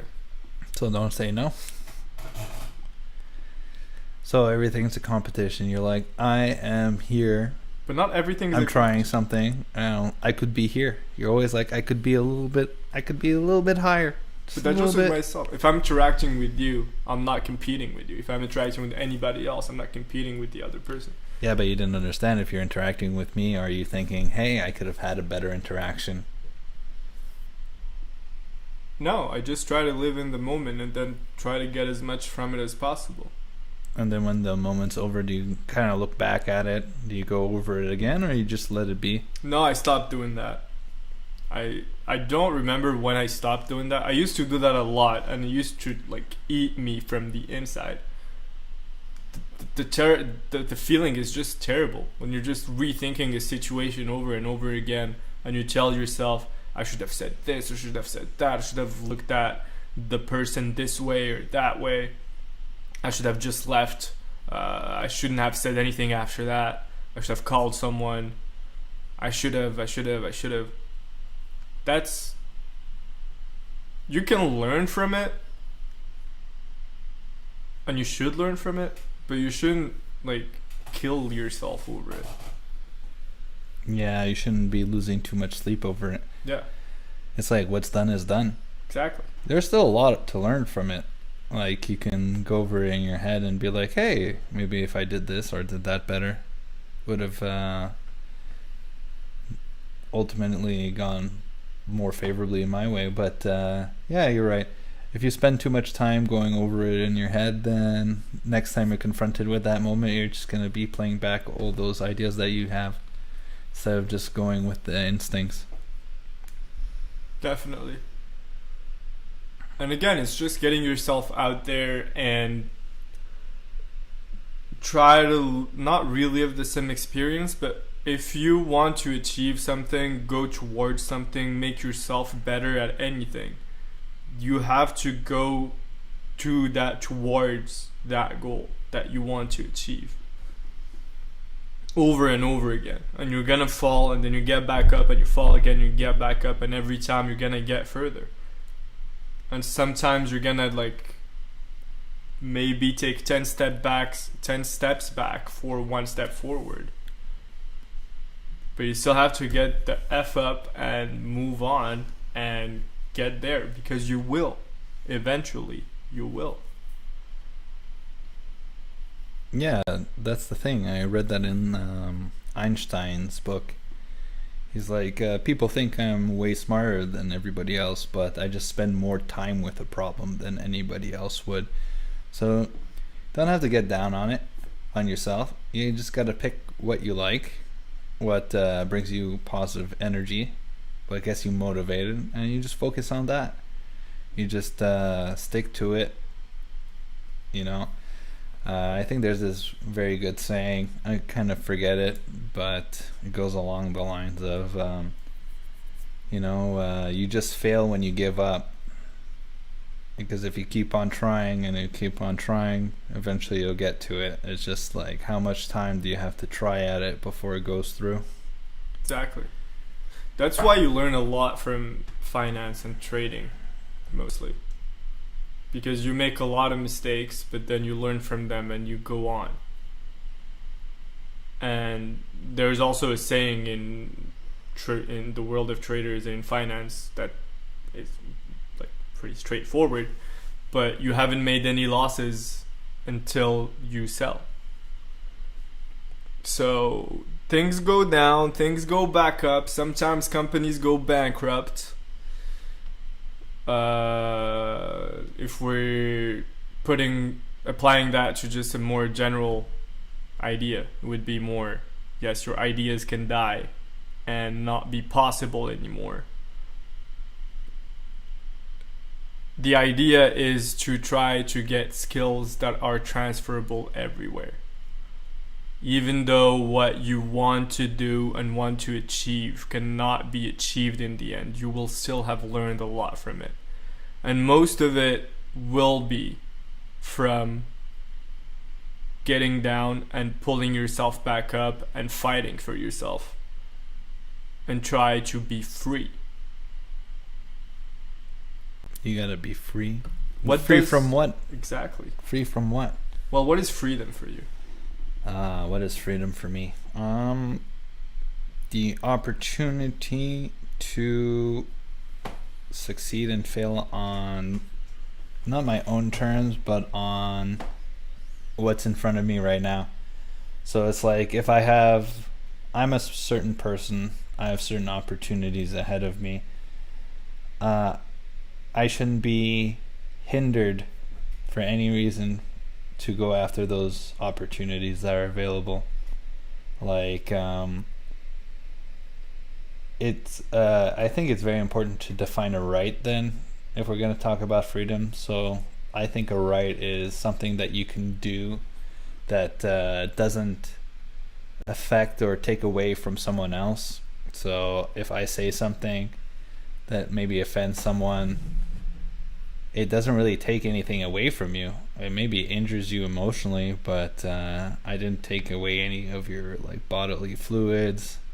I didn't stop you from like saying anything. It really doesn't affect you very much other than emotionally. So freedom for me is a state where you're allowed to expand, contract, or pursue, or kind of like construct something without anybody like infringing on that. You know, you're not free to do whatever you want. I think there's a very like strong line with that. Like there's some things that are moral, there's things that are immoral, and that should stop you from doing certain things or from like trying to achieve, I don't know, domination over other people. I don't think that really falls into line with being free. I feel like that takes away from others. So you're infringing on other people's freedom by being that free. So it's really like being able to really go after what's in front of you. I don't know. I said a lot of nothing. What do you think? What do you think goes through people's minds that think the world is really theirs and go out of regular ethics and morals to take away from others in order to make their selves or their lives or their own being in a better place while taken away from the other people's well-being? Yeah, I think that's very interesting. Like, who do those people think they are? Like, Yeah. who the hell do you think you are? Honestly, I think they think they're better people. I think they think they're smarter. I think that they think their decisions are more beneficial. And then they just kind of say, you know, if it means that your decisions shouldn't come to the light for mine to be dominant, then that's what it should be.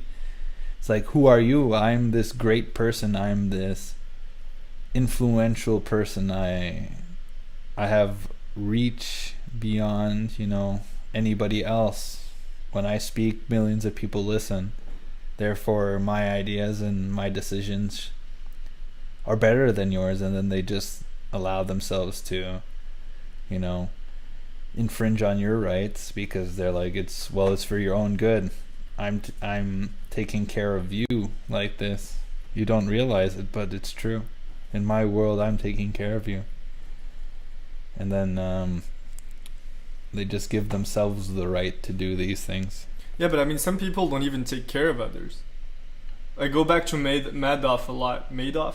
Bernie Madoff. Bernie Madoff. Because that guy is just a real, straight up asshole. You just go to other people, promising them the world. Well, not the world, but just good things for them. and all you're doing is stealing from other people. When he gives them that speech, do you think he believes what he's saying? Or do you think he's running through the script? Apparently, he's a real sociopath.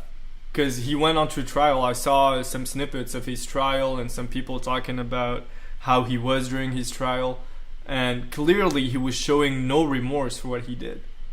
And he stole around $40 billion from a lot of people, including a lot of high-profile people. Like, I think Spielberg was one of them. I don't remember the list of other people, but he just took away from people while lying to them. He took their hard-earned money, what they owned, what was theirs, and he made it into his own thing. It's like, oh, you have $1 million? Now it's my $1 million.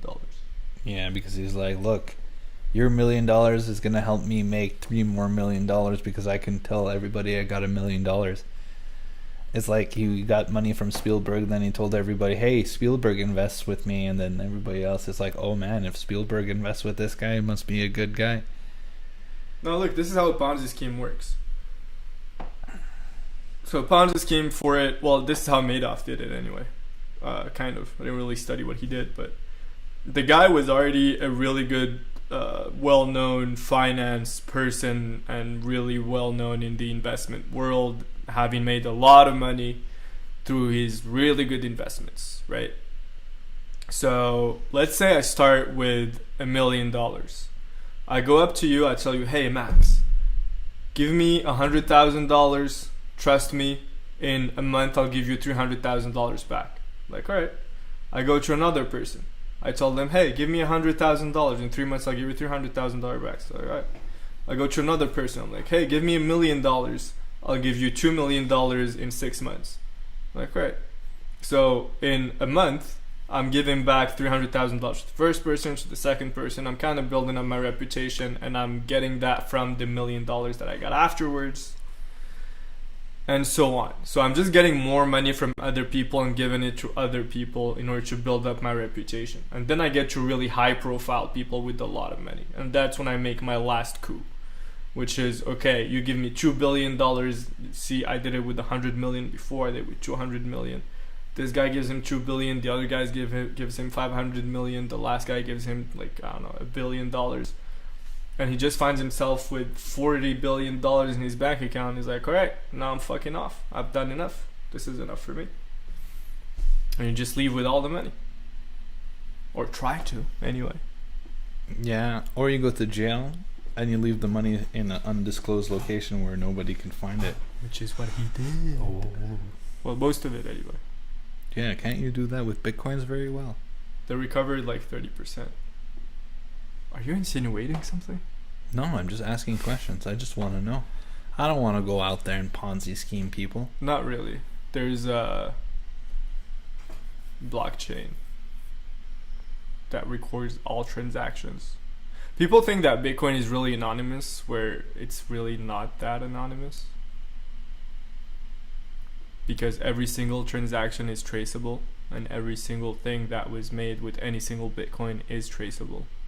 Yeah, it's pseudo-anonymous. You have to figure out like a point where you did a transaction. You just need to find one point, and then you can pretty much track anything. Yeah. I don't know if you can track previous histories, like where these coins used to be. Yes. But I know, okay, so yeah. But you can for sure track where they go. Any coin, you can go on any wallet or any transaction ID. Go from there, and you can see exactly who mined it at first, so how the actual crypto was created at first, until where it landed at this exact second. Yeah, that's very interesting, especially when some people are more anonymous than others. It's like if you know where you bought the coins from, let's say Coinbase or whatever, then you can track all the what's it called? All the transaction with those coins. But if you get those coins from like a anonymous person and nobody knows the public keys for that, then they'll never figure out who you are. Yeah. Well, the only way to be anonymous with Bitcoin today is to go and do a cash transaction where you give cash to the person and then they transfer you the Bitcoin. Yeah. Apart from that, you have to go to websites or exchanges that all have KYC, so it's know your customer. So you have to provide a governmental ID, your name, your last name, your address, your nationality, etc. So they have to know who you actually are. Your picture, of course, your face, with the picture of on your ID that you provide, governmental provided ID, issued ID. And then, yeah. So it's not really that anonymous. Yeah. That's what I heard a lot. And especially with all these vendors now taking your information, your face, know your customer, they're going to know you very well. They're going to know exactly where your money comes from. They're going to be able to track it everywhere. Face it goes. recognition. Remember that app in Russia that they had, or still have? They created it like over 2 years ago. It's probably 4 or 5 years ago now, where you could just take a picture of somebody, run it through the app, and then I can find all of your social media. Oh yeah, I didn't Just know from a that picture of your existed. face. Yeah. It's totally feasible though. Do they in Especially, Russia? I think modern machine learning systems or models can like basically, I think I saw this on Bloomberg, recreate your voice with like 50 samples, or like recognize your face with 40 samples. So just like everybody, just look through all your social media, count the amount of pictures that you have with your face on it, where that's tagged, and that was all used by some sort of AI at some point to machine learn your face. Just saying. Hell yeah, it was. Hell yes, it was. I think a lot of people still don't know what machine learning is. I still don't know a lot about it myself. But what I do know is that basically what machine learning is you need a database. So a database, let's say I want to know everything about all of the plants.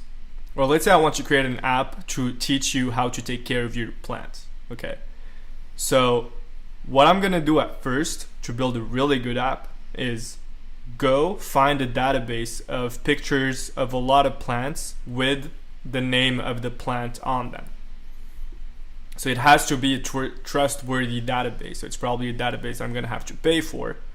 So I know I have now 1 million pictures of palm trees, 1 million pictures of basil, 1 million pictures of parsley, etc., etc. So I'm going to put that all through an algorithm saying this 1 million pictures are parsley, this 1 million pictures are basil, this 1 million pictures are palm trees. Then I'll build an app around that where you take your phone, you take a picture of your palm tree. The algorithm is going to run it against the 1 million pictures of palm trees that I have in my database. It's going to say, oh, that's a palm tree. And I'm going to connect that to the information that is, of course, publicly available for everyone because we have the internet. And I'm just going to tell you, well, since this is a palm tree, well, it needs a lot of sunlight. It doesn't need that much water in it, etc., etc. And I'm going to the app is going to tell you automatically how to take care of your plant while recognizing automatically what plant it is. Yeah, and then you can put a bunch of pictures of basil in good health, basil in medium health, basil in bad health, and then you can classify it good, bad, or terrible, you know. Absolutely. So you said you didn't really know how machine learning works. I can walk you through it very simply if people find it interesting. So essentially you have to create a statistical model with some assumptions. So you're like, hey, look, plant, most likely there is going to be green in the picture, so isolate the green. Then you can be like, plants have leaves, and then they also have like different things that you can kind of like identify a plant with. And then you kind of set it up, you give it a test picture and then a validation picture, and then you make sure that the test picture is labeled what kind of plant it is, and then you run your model on it, and then you essentially use a bunch of labeled data and then a bunch of unlabeled data, and then you try and label the unlabeled data, and you do a comparison between your test set. And then the better the model performs, the less the difference between the results and the validation set are. So it's like, I have this model, it isolates the green, it isolates the leaves, and then it can figure out what kind of plant it is. And then I have, let's say, 100 pictures. 50 of those are labeled, 50 unlabeled. I'm going to try and label those 50 pictures that are unlabeled, and then see if it's the proper label afterwards. And then I just run that 100 million times. You just run it over and over and over again until the weights in the statistical model are adjusted so that it always gives me the proper labels, or it gives me the proper label 90% of the time or 80% of the time. And then it's just by robust force. It's just like you just train it again and again and again, and then it just makes minor adjustments each time to the model, just to be like, we're getting better predictions. We go back to training. Even machines need to train to have almost perfect results. Again, nobody has perfect results, not humans, and nothing has perfect results, which are not machines. Unless we're talking about basic calculus, and even then, that can be pretty preposterous. Well, you know, when you're saying perfect results, you're talking about like a very specified environment. So like with calculus, or let's go a little bit more simple with basic arithmetic. If we're operating in a system where we attribute values to, let's say, amounts, so let's say 1 is like 1 box, 2 is 2 boxes, etc. You know, like we associate a number with some sort of unit. Then if I go 1 plus 1 equals 2, that's perfect. Like that's 100% if we follow like the system. But if we change the system and we say, let's say 2 is equivalent to 4 units now, and 4 units is equivalent to the word 2, then I go 1 plus 1 equals 4, and then by standard mathematical logic that makes no sense.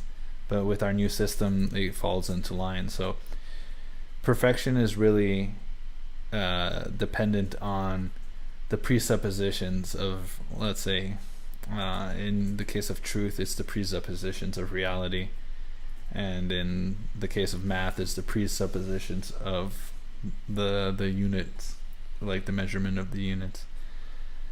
So really, it's the system, the base system kind of defines what can be true on top of it. Like in our universe, we can't have something that goes against the law of physics. But let's say in a multiverse where the laws of physics are different, something else could come up that we wouldn't necessarily see here. There's a lot of things that go against the laws of physics. In our universe? That's what we call quantum physics. Yeah, but as it's getting so small, you're going into the mesh between universes.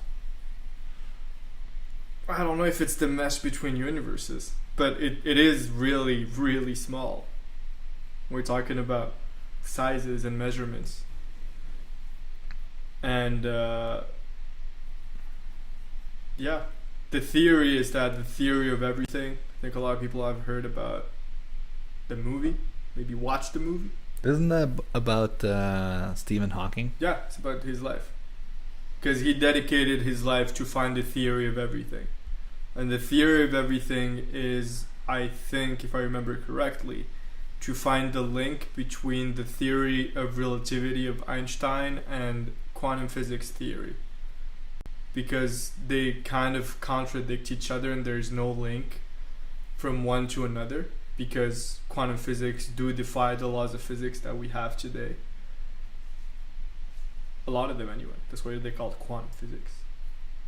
I thought it was called quantum physics because quantum means really small. It's like the physics of the very, very small.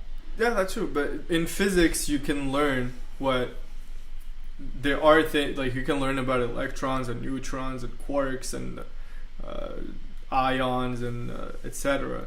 And that's still part of physics because they obey some rules, some constants, some formulas, equations that work In that system. in that system.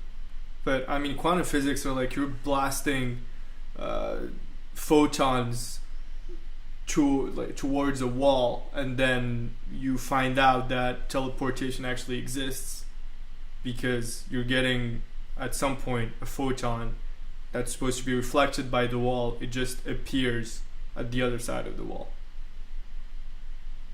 That's an experiment that's actually been made. Mm-hmm. And at that point, you're just like, what It the sounds fuck? like the slit experiment and quantum entanglement entangled into one experiment. Because the slit experiment, or what are you talking about? That's not the slit experiment. Yeah, with teleportation, they have two particles in quantum entanglement, and then they move one, and then the other one moves X kilometers away in the same way, and then the signal from like the moment the one particle moves to the other one, the signal moves so quickly that it's faster than the speed of light. Yeah, that's another experiment where our idea from physics is that nothing is faster than the speed of light. So if we want to transfer information or data, you cannot transfer it faster than the speed of light. But through that experiment, the experiment is that there is a certain atom that, well, not just one, but there's one that they use. They is the scientists, the quantum physicists, that emits two particles at the same time, and those two particles are kind of married from birth, or just related forever from birth. So let's say if one is positive, the other one is negative. But they can, I'm just saying that for the purpose of simplification, but they can have a lot of different states. It's called spin, etc. But if one is positive, the other one is negative, and they can always change states. So the one that was positive can change to negative, the other one instantly changes to positive as well. They have to counteract each other. And they have made this experiment where they had a tunnel of about 120 kilometers long, and they separated those two particles, and the information from one to the other was transferred instantaneously, and it was way, way, way, way faster than the speed of light. And that is information being transferred because one has to communicate with the other somehow to tell it that it has changed states, and that the other one has to counter it. Okay, let me sci-fi this a little bit. So Imagine you're an alien or some sort of being in a different galaxy, so far away, maybe let's say like 100 light years. I don't know where Alpha Centauri is, but whatever. So you're, let's say, 100 light years away. So if you travel at the speed of light, it takes you 100 years to get here. So if you had this, let's say, quantum physical phenomena developed enough to create like a communication tool, then technically you could communicate from 100 light years away to Earth instantly. So there would be like very big possibility of off-world communication. But could this quantum phenomena be applied to let's say a mechanical or like a physical material, I think what's it called, mechanical process better? Like, could you teleport a spaceship, or let's say the spaceship would have to kind of go at the speed of light, travel here, take 100 years for me and you until the aliens get here, but the aliens, it may last a lot less time on the spaceship because time kind of slows down when you're traveling at the speed of light. So for them, it may be like a minute, 2 minutes to get here, but then 100 real years are gonna go by. So imagine this alien race that has the technology to instantaneously communicate with you in the quantum realm can do so, but then it takes 100 years to get here. So while they're traveling, they can tell you what's up at any moment. They can change information in live time, but they know that it's going to take 100 years to get here. Imagine that. What would the aliens do? That's really interesting. The fact that if you could travel faster than the speed of light, then technically, according to the theories and physics that we know, you would go back in time.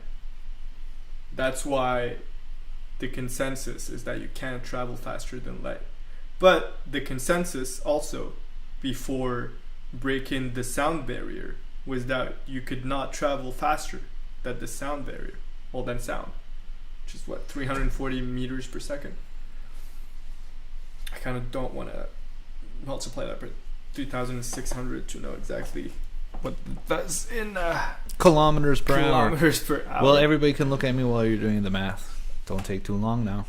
Tick, tick, tick, tick, tick. They're waiting. But yeah, you know, everybody has heard about supersonic jets and the Concorde, for example, which was from what I know anyway, it was one of the commercial supersonic airplanes that was discontinued, mostly because it did a lot of damage wherever it went. It was shattering windows mostly, and yeah, you don't want that from your regular commercial airplane. Oh yeah, that happened with the Concorde. It was shattering windows. Yeah. Oh yeah, I thought it was just getting too old. People No, are like, man. we don't want planes made of wood. Well, It's first weird. of all, it was like really dangerous because there was a lot of fatalities from that. Not that many, but more than a regular airplane. Fatalities from flying on the Concorde. No, from crashes. But yeah, you were flying the Concorde, Yeah. like crashed. There You was a gotta lot fly of on crashes. something before it crashes. Yeah. Well, yeah. Well, no, you can, drive something. Yeah, but okay.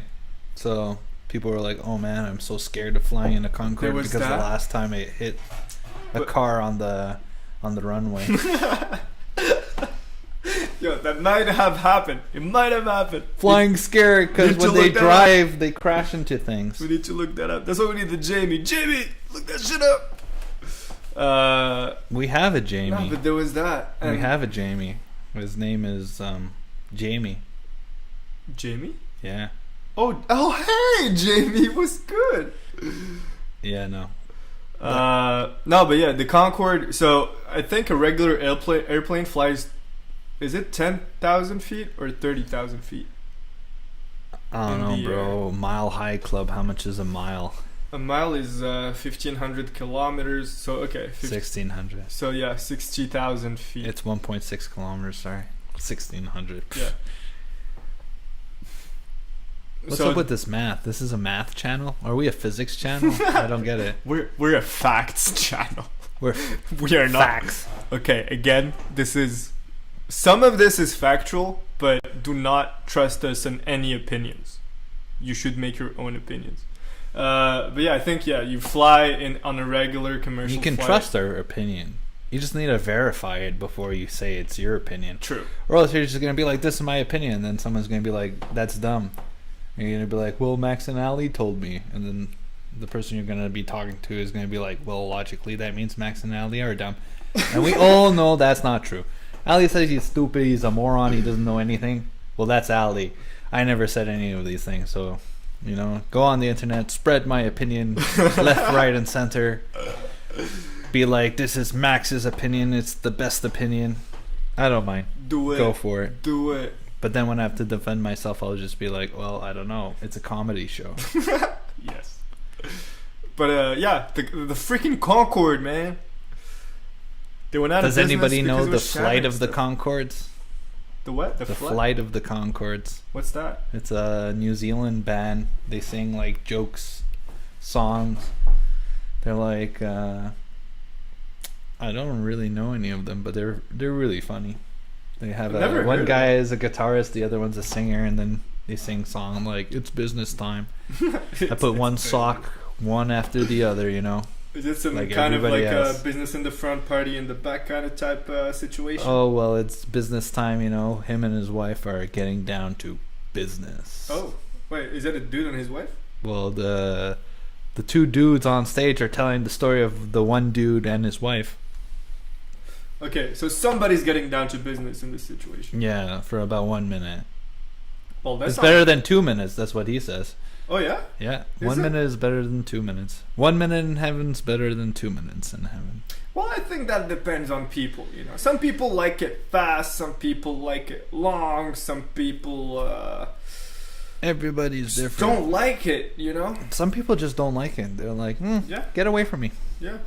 Asexuals, man, that's a real thing. Whoa, we were talking about sex? I thought we were talking about business. Hey, yeah, well, you know, sex and business are kind of the same thing. Can you do this? Can you do business by yourself? No. Can you have sex by yourself? No. So yeah, it's all about relationships, man. So when you're having sex, you're entering into commerce.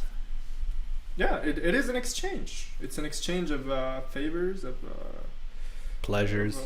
well, pleasure is a favor, isn't it? What? Yeah. Let's say, for example, I'm a barista and I'm making coffee, and you come to my shop, you buy coffee. I give you the coffee, you give me the money. That's a transaction, and then you say thank you, and I say no, my pleasure. You know. So yeah. So you're saying you're going to give me a coffee? No, I'm not a barista anymore. I was for a while. First job, second actually, after being a babysitter, but I don't know if that like counts. as a How old job. were you when you were a babysitter? 15. Oh, yeah. 15 to 16, I guess. Like a year and a half. It was a really good experience. It was kind of weird because it was like this mom with her daughter, single mom. She worked as a bartender, and so she wasn't there clearly for most of the night. And it was fun because it was like well paid, and I would be there from like 6 p.m. until like 8 to 9. The daughter went to sleep at that point, and then I could just chill. And then sometimes the mom brought dudes from the bar, like 4 or 5 a.m. That would wake me up. I'd be I like, watched a super It's good weird, movie man. that's more or less about like a mom and a daughter, and then the mom brings back men from her job or her job, you know. I want to hear about that. It's called Marley. What's that? It's a movie by Hitchcock. It's really good. It's Sean Connery's in it. Rest in peace. It's really good. I think I watched it on the day Sean Connery died. A little bit of a homage to a great, you know, and very interesting story. So the girl, she grows up single mother, kind of distanced from her father, never really knew him, and the mom kind of discourages her from like going around frolicking with men. So she kind of has this adversarial stance towards men, and then she goes from job to job, you know, kind of scamming her way in, getting the job under false credentials, and then works there long enough to be trusted, and then breaks into the safe and starts stealing. So the main character, Marley, steals from her previous employer, and Sean Connery kind of comes across her, and then she moves on to the next mark, and then that ends up being Sean Connery. So he's like, hey, yeah, sure, you can work for me. I don't know who you are. I've never seen you before. And then she goes through the same thing again and again. She steals from Sean Connery, but this time he catches her. And he kind of puts her in a bind and forces her to marry him because he's like, you're a criminal. I can present you to the police if you don't comply. So then he force marries her, and then he tries to be her psychologist and tries to make her all right again. And it's a very good movie.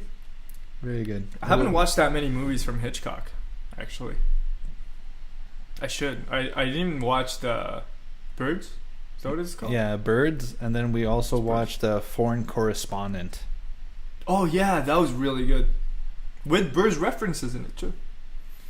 Yeah, what point? Oh yeah, by It the was old like man. that old, yeah, exactly. Yeah, the old Dutch In the guy is cab. like, there should always be a place for birds in the city. Yeah, The people need to see the birds. but also birds are a symbol of freedom. Yeah, I think they're also the symbol for the spirit. I think the dove or something is the spirit for the symbol for the soul.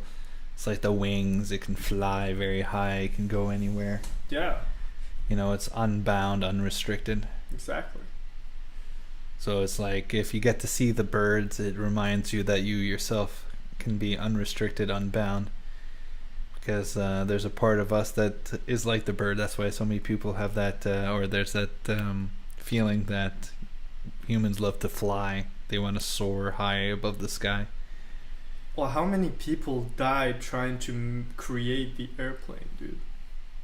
A lot. Yeah. A lot of really smart people. I don't know. Do you know the Wright brothers were homeschooled? The people who made the airplane, they were homeschooled. That's a really good subject too. Homeschooling. I had a conversation about that literally 24 hours ago. Oh yeah, with who? Not even. Someone. But what do you think about homeschooling? I want to know. I don't know. Depends who else you have available to teach your kids. Like if in the old days it was kind of like community based. So you kind of knew people in your city, so you knew their up and up, or they knew more about you, or their what they were teaching your kids kind of was like acceptable to you. But today, with online learning, where I read 80% of people are getting Fs, or the Fs are growing by 80%. 80%? Yeah, basically, like kids are not learning anything. They're doing badly. They're being held behind. I'm like, at that point, isn't it just more beneficial to teach your kids yourself? I know a lot of people don't have, let's say, the know-how or the time or the resources to do that. But if you do, like, some people are like, hey, but I have a job, I have this, I have that. I'm like, isn't the most valuable thing your kids, though, is like kind of your future? So investing in their education is very good. But I feel like even at that, even if you can provide them with like a very good homeschooling education, maybe even if it's better than, let's say, a governmental school or a private school, I think maybe it's even still beneficial to send your kids to school just so that they interact with other people. Like what they learn is almost secondary. What's important with school, in my Yeah, that's what I opinion. was thinking too. Is that, yes, homeschooling sounds really good, looks really good. I watched this movie about it, which is based on a true story called Captain Fantastic, I think. It's a really, really good movie. Recommend it to everybody because it's really for everyone. It's really, really good. Who's in it? I don't think there's any known actors really. Like no superstar Hollywood actors. It is still a Hollywood movie. But well, anyway, I didn't know any of them. I think I've watched it like some years ago. But for me, the idea of homeschooling would be that you are teaching your own kids and not getting a teacher to teach your kids. Or a couple of teachers or multiple teachers. So if you're teaching your own kids, first of all, you have to get the means and everything to be able to spend that much time teaching your kids. But I think the most important aspect is still the social life.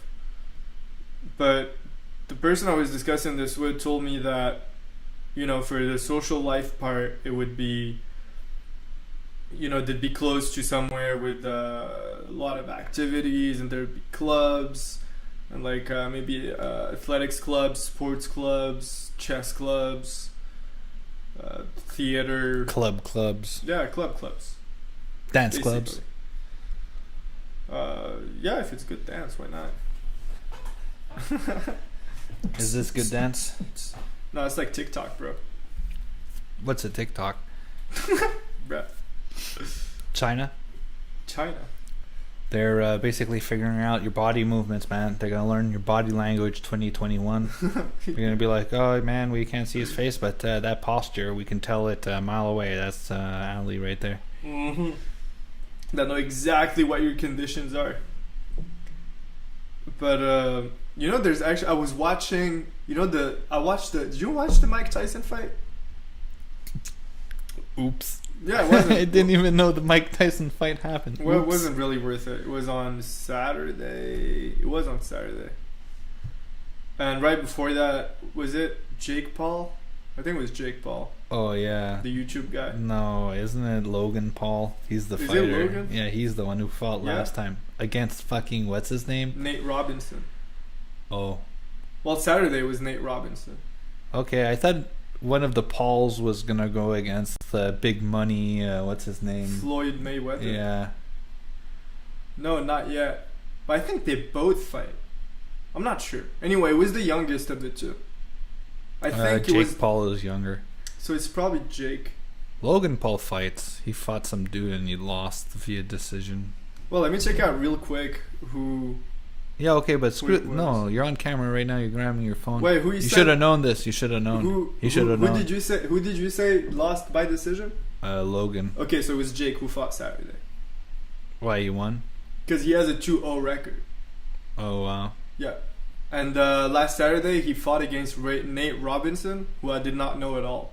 But Isn't that a basketball player? yes.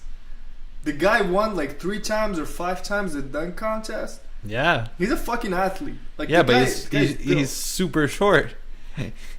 It's crazy. That too. He shouldn't even be able to dunk, and I think he jumped over. What's his name? I guess he has bounce. Man. Ron Howard. Not Ron Howard. What's his name? Tim. No, Tim not Howard? Tim. Not Tim Duncan. Tim Howard. No. Tim Howard is the. He did the Superman dunk. He plays with L.A. He's the center. Anyway, Howard? whatever. Fucking almost 7-footer. Nate Robinson jumped over him. So who won? That's crazy. Nate or Logan? Logan, man. Did he take him to school? He took him to the other side and back. Ouch. Yeah. It was embarrassing. Wow. It For was- who? For Nate Robinson? For Nate. Oops. Lights- You heard it here first, guys. Lights out, man. Lights out. It was a knockout. Oh, it was bad. Like the commentators were scared for his well-being. Really? Yeah, they're like, this guy needs medical attention Yeesh. right now. It was bad. He messed him up, man. It was bad. It was bad. Like bad. Anyway, Oh, yeah. I've said bad a lot of times, but it was bad. It Guys, was- check out the highlights if you can. It was crazy. bad to the crazy. boom. Some crazy stuff. But yeah. Anyway, I don't even remember where I was going with that. Oh yeah, Thriller or Triller. I think it's Thriller in Manila. Thriller.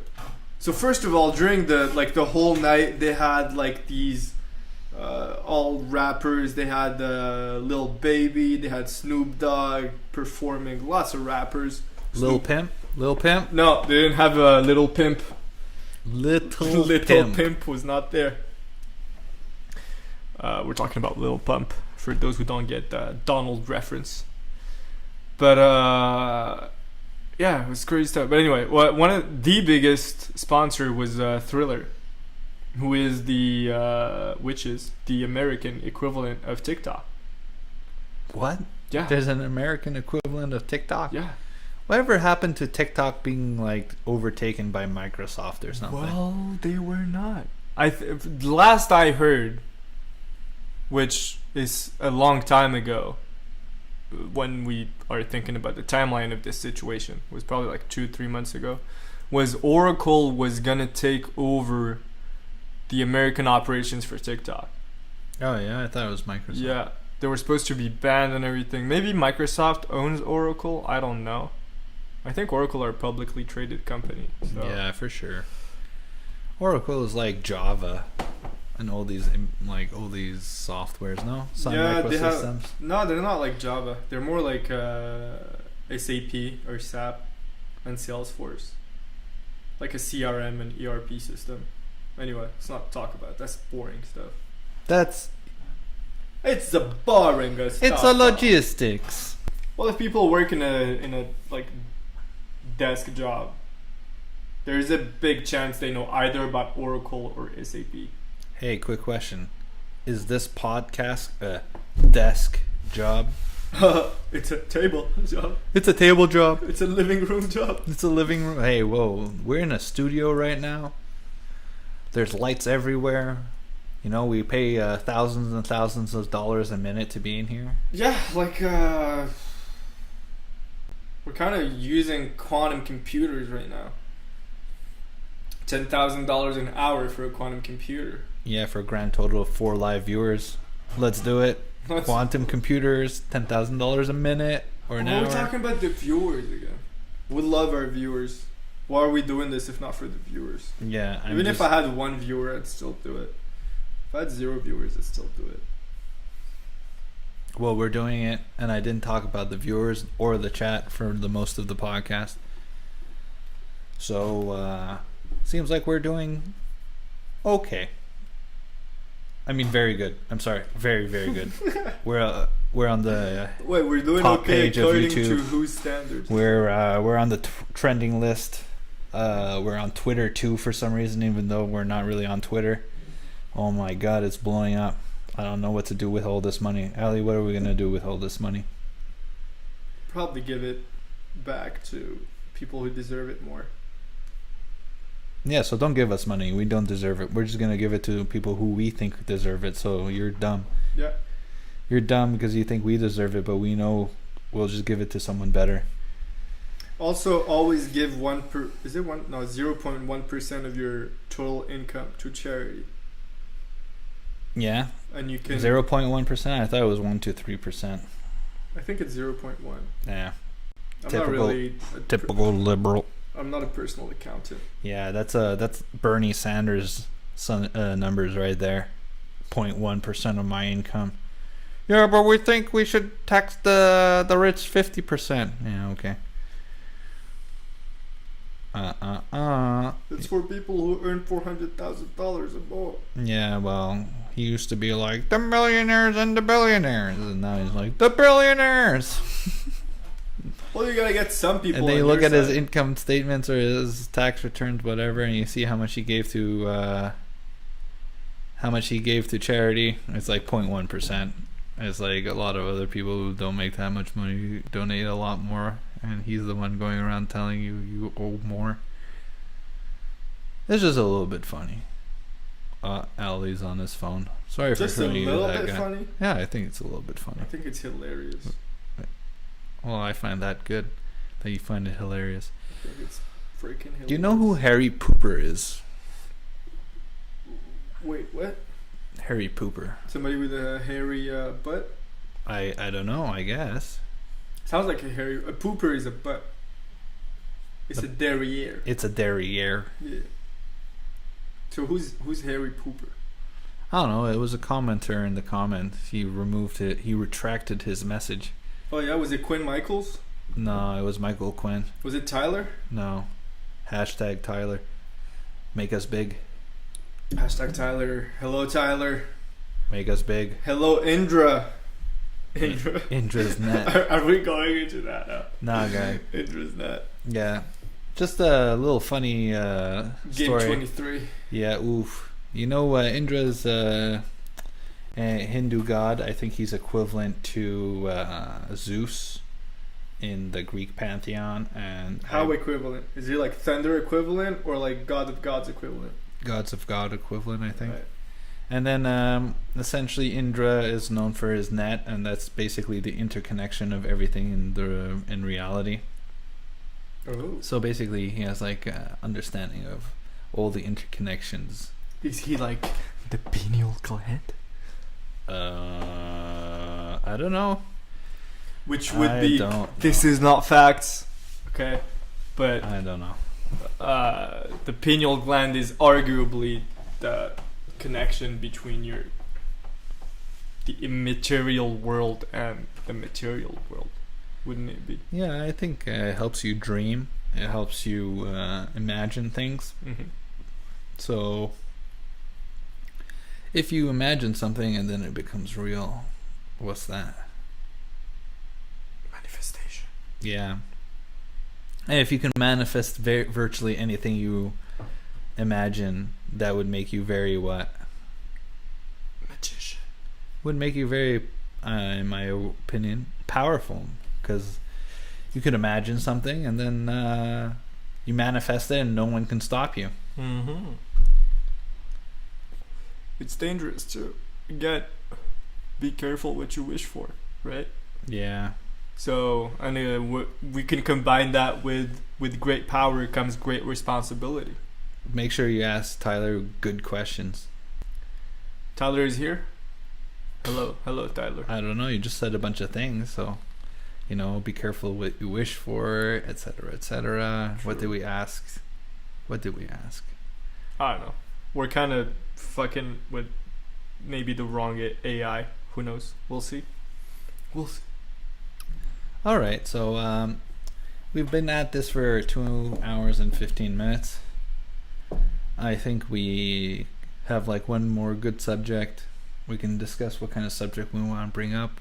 We talk about it for like, I don't know, 20, 30 minutes and then wrap it up. No, we could wrap it up right now. Yeah, I feel like one more subject. No, just wrap it up. Just wrap it up. But now I look dumb. No, my will will be strong. One more subject. Right. Do you enjoy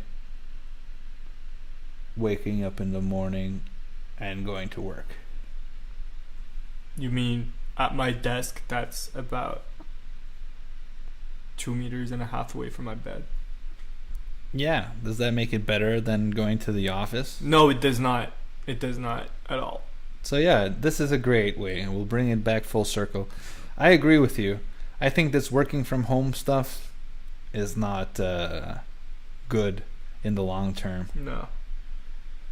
I mean, if I could travel, I would love the heck out of it. Not just travel, but like not work from home, but work from anywhere you want, which would be not WFH, but WFAYW,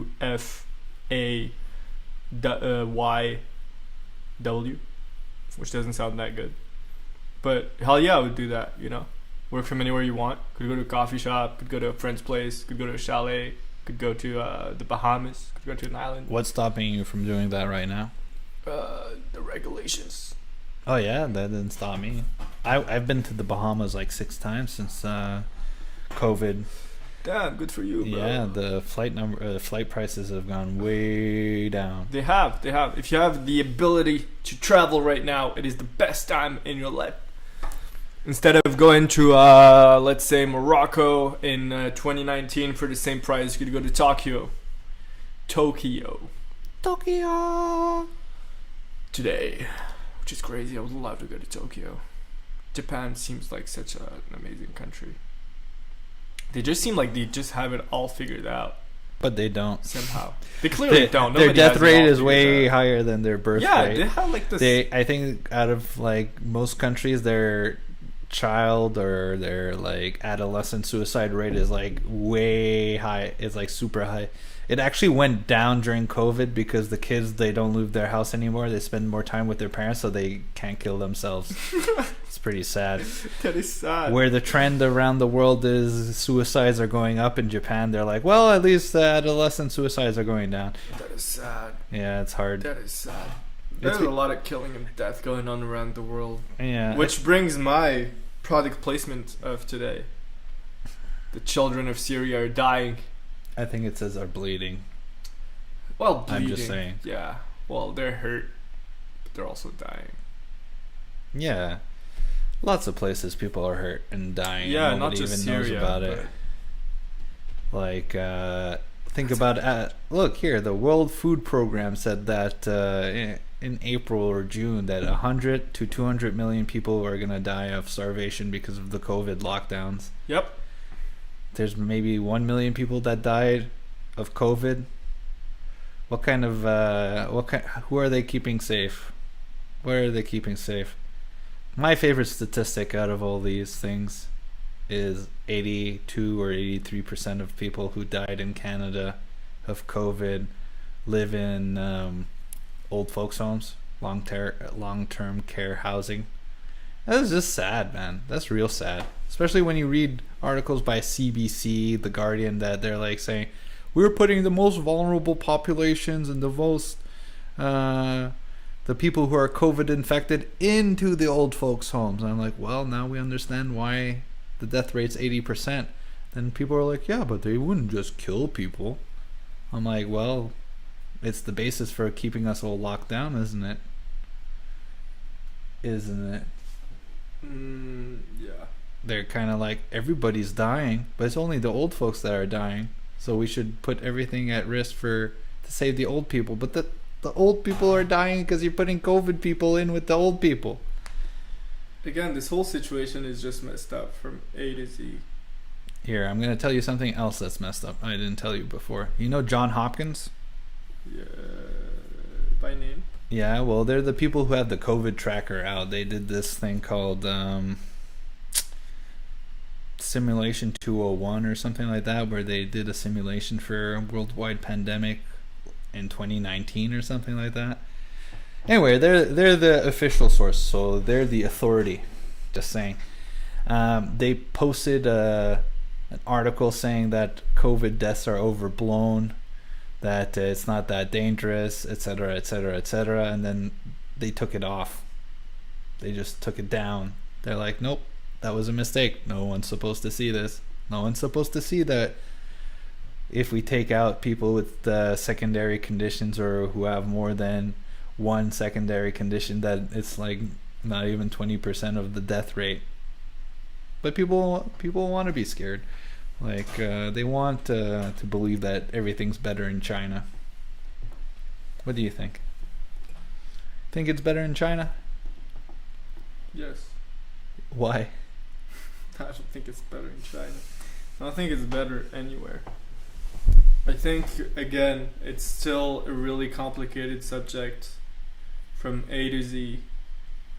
And what I don't like about the situation is that the government and the authorities that are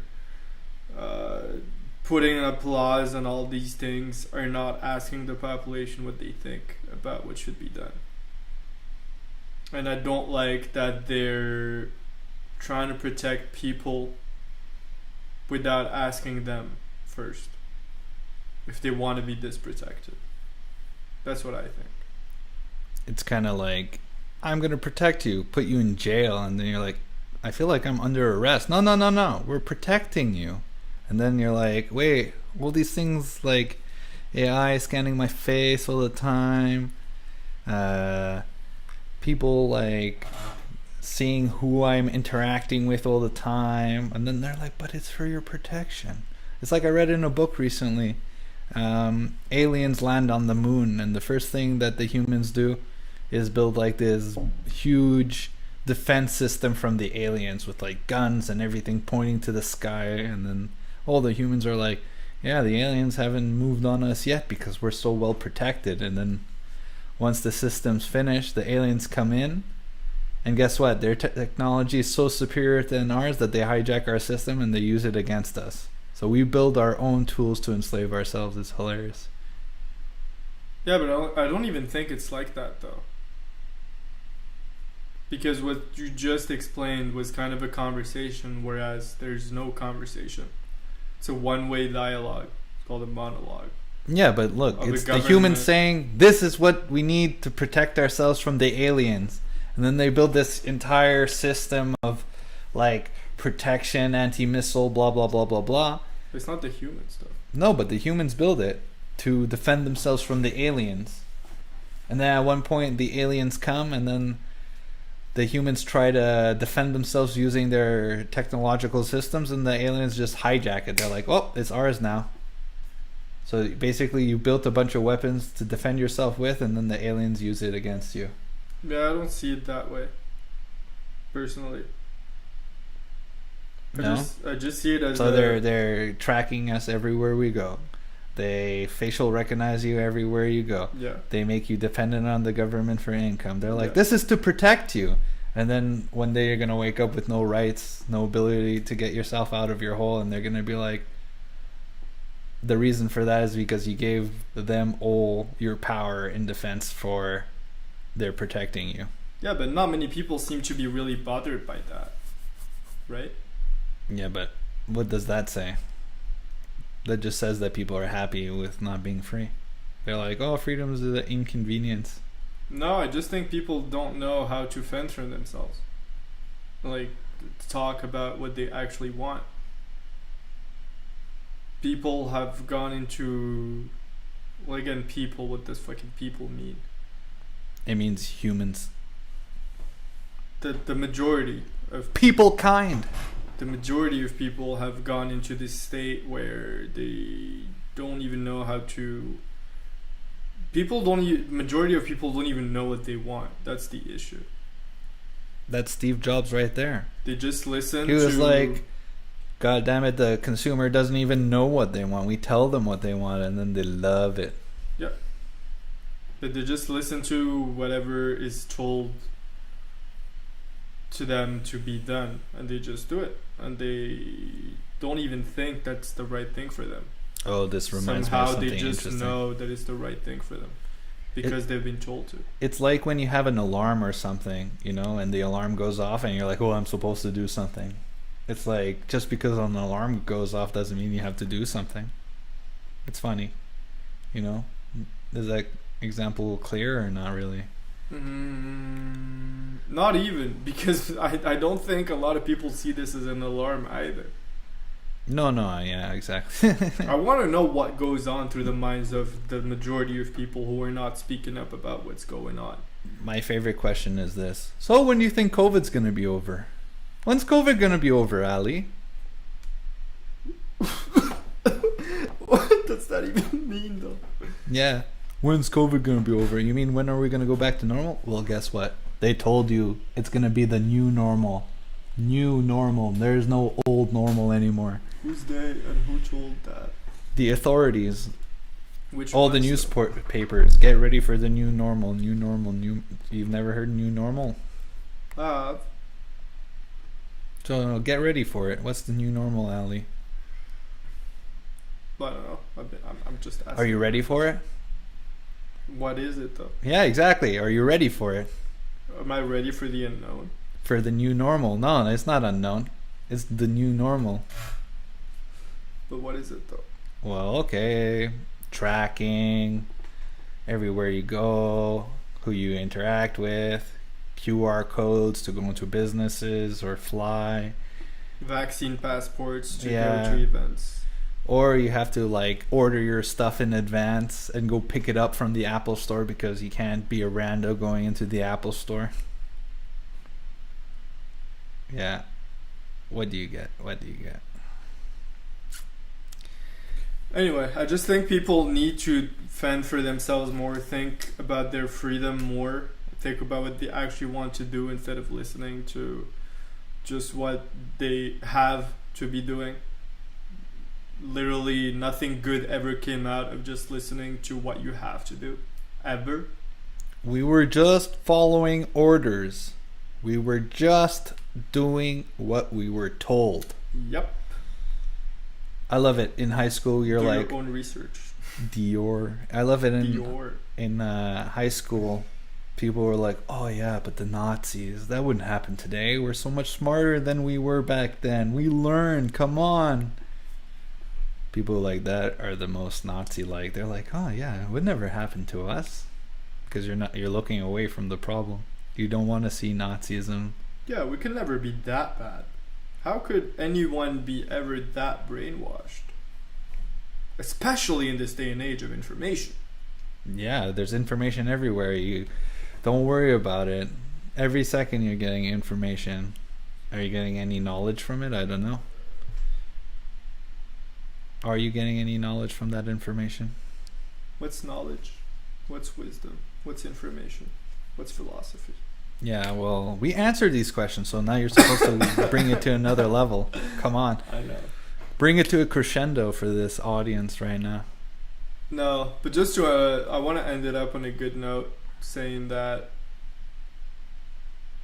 you have the power still, and you don't have to feel bad for yourself of what's going on around you, and you can always do better. And if somebody tells you to do something on TV or in an article, don't just do it. Think about it, and maybe those people are just telling you what to do because nobody else, and by nobody else I mean the population. We do live, thankfully, in a democratic country. Democratic comes from democracy, which comes from the Latin demos kratos, which I think everyone learned in early high school, that it means power to the people. So if the people are not okay with what's going on, and if the government is trying to protect people who don't really need to be that protected, then maybe not everyone should be losing their freedom. And maybe this whole situation is because we just let ourselves get into it, and not because it's actually mandatory to save lives. Yeah, it's kind of like when you go to a store and you don't wear a mask, and in the back of your head you're like, oh my god, someone's gonna say something, someone's gonna call me out, they're gonna come after me. And then you get out of the store and you're like, no one said anything, but I was so on edge. And then you realize that you put yourself in that situation. It's because of you did it, you let it happen. Sometimes I wake up in the morning, I'm like, I kind of like working from home, and then I'm like, see, is because you wanted to work a little tiny piece of you wanted to work from home. A little teeny piece of you said, was like, you can be a little bit more lazy. And then you just said, okay. And then you said okay to something else. I'm not a bad person. It's just okay. Like wearing a mask in a store or whatever, for me, is just to not make other people feel uncomfortable, because you're wearing a mask for others and not for yourself. It's like I could wear a crop top and on a dress, not a dress, with a G-string and the fur. Yeah, I could literally do that. It's legal, but that would make other people feel uncomfortable, and I don't really want to do that either. So I don't do it. Okay, but there's a rational fear and irrational fear. So like, if people don't want to see your boots and your that's pretty rational. But then there's people who are like, hey, guess what, most dangerous virus in the world, and then the little thing that says not a medical mask on the package is gonna help you. No, I don't think so. I think that's just trying to tell you this is what you need to do, and if you don't do it, it's a visual marker for your disobedience. Could be. Anyway, let's bring it up. Let's bring it higher. But yeah, anyway, to not ever forget that you have the power to defend yourself, to think for yourself, to not just accept what others tell you to do, and talk around you and have discussions and have debates, and not be afraid of confrontation, because that's what makes you grow, and that's what makes us grow. So just do that. It's not that hard. It takes a little bit from yourself. It takes a couple cameras, couple packages, some live streaming, and then you're good to go. Yeah, and just open heart. And if the people who are around you gonna talk to you truthfully and honestly about what they actually think, then why do you have those people around you? Just come talk to me, maybe. Then we can have a real conversation. But if you do have those people around you, those kind of people around you, do it. Yeah, it's all about the people. You know, if everybody around you is positive and working very hard, it's a good roadmap for you. You just look at them and you're inspired. You're like, wow, this is how you do it, you know? This is how you get moving. But if everybody around you is kind of like a drag, kind of like looking at you, insulting you, kind of being like, why do you have it so good? You shouldn't be so good. Kind of brings you down, and it's kind of toxic. Then you start bringing other people down, and it's whole societies come under that way. It all starts with one person feeling good about themselves, interacting with another person, making them feel good about themselves, and then it could be a chain reaction. Heard a metaphor for that not too long ago. It's like if you have a helium atom and you put it at 0 Kelvin or minus 273 Celsius, one of them or a small amount of the molecules are going to turn to hydrogen, and then when 1% of the molecules turn to hydrogen, then there's like a chain reaction that goes off and all the heliums turn to hydrogen. So something similar can happen with us. If you're feeling I don't down, think that's what happens when you turn stuff to minus 273 Celsius. okay, stuff, but I'm talking about specifically about hydrogen. So are you going to interject something constructive, or are you just going to derail the conversation? No, I'm just saying, like, nothing moves at 0 Kelvin. Yeah, I know, but that's the thing. The atom slows down to the degree where I think the electrons slip, and then the configuration changes and becomes hydrogen. Anyway, Right. great. So I was just gonna say that you just need to change 1% of something, and then there can be a chain reaction. So if you're feeling down, feeling rough about yourself, it's not the end of the world. That's the beginning of the journey. The things you feel down about are probably the things that you feel like you should be working on the most. So instead of letting that discourage you, look to those things for inspiration. Look to those things for like your next goal. Let's say you're like, I could never do 100 push-ups. Well, maybe your goal should be 10 push-ups. Slowly work your way towards it. You know, deep down inside, you know what you want to do. You know where you want to go. It's just maybe you imagine it too fully. Just break it down. Kind of make yourself a plan. Really deconstruct it step by step, and that's going to help you imagine the way forward. And once you can see a way forward, you just need to go through the steps. You know, you imagine what you need to do, and you slowly work towards that. And then if you never give up, hell, who's anybody to stop you from achieving it? I just checked it out, by the way, and Max was right. Electrons still slide in and out at 0 Kelvin, which is crazy. It's quantum physics too. Yeah, that's the Crazy thing. shit. Subatomic level is electrons and stuff, so that's quantum for you. Yeah. But yeah, last thing I want to say is that Descartes said that we are a social animal. So always be social, share your thoughts, talk to your friends, talk to your family, speak up, share your ideas, your thoughts. You do live in a democracy. Nobody is gonna take that away from you. Okay, so speak up, speak loud, and let's just get better out of all this fucking situation. Hopefully. That's what I want. The only way for them to take away your democracy is by making you believe that you're not in a democracy anymore. Because it's all about belief. Where you stand, what the situation is. You know, we think we're on lockdown. We think we have to do all these things or else grandma's gonna die. But is that reality? Figure it out for yourself. But then don't be afraid to share it. I'm sure so many people think what we're saying right now, but they would never say it. They would never say it out loud. So we're just gonna say it, and then you'll see nothing bad happens to us. And then you can say it. Then everybody's gonna say it. Maybe you think it, maybe not. Anyway, on that note, episode 1 wrapped up.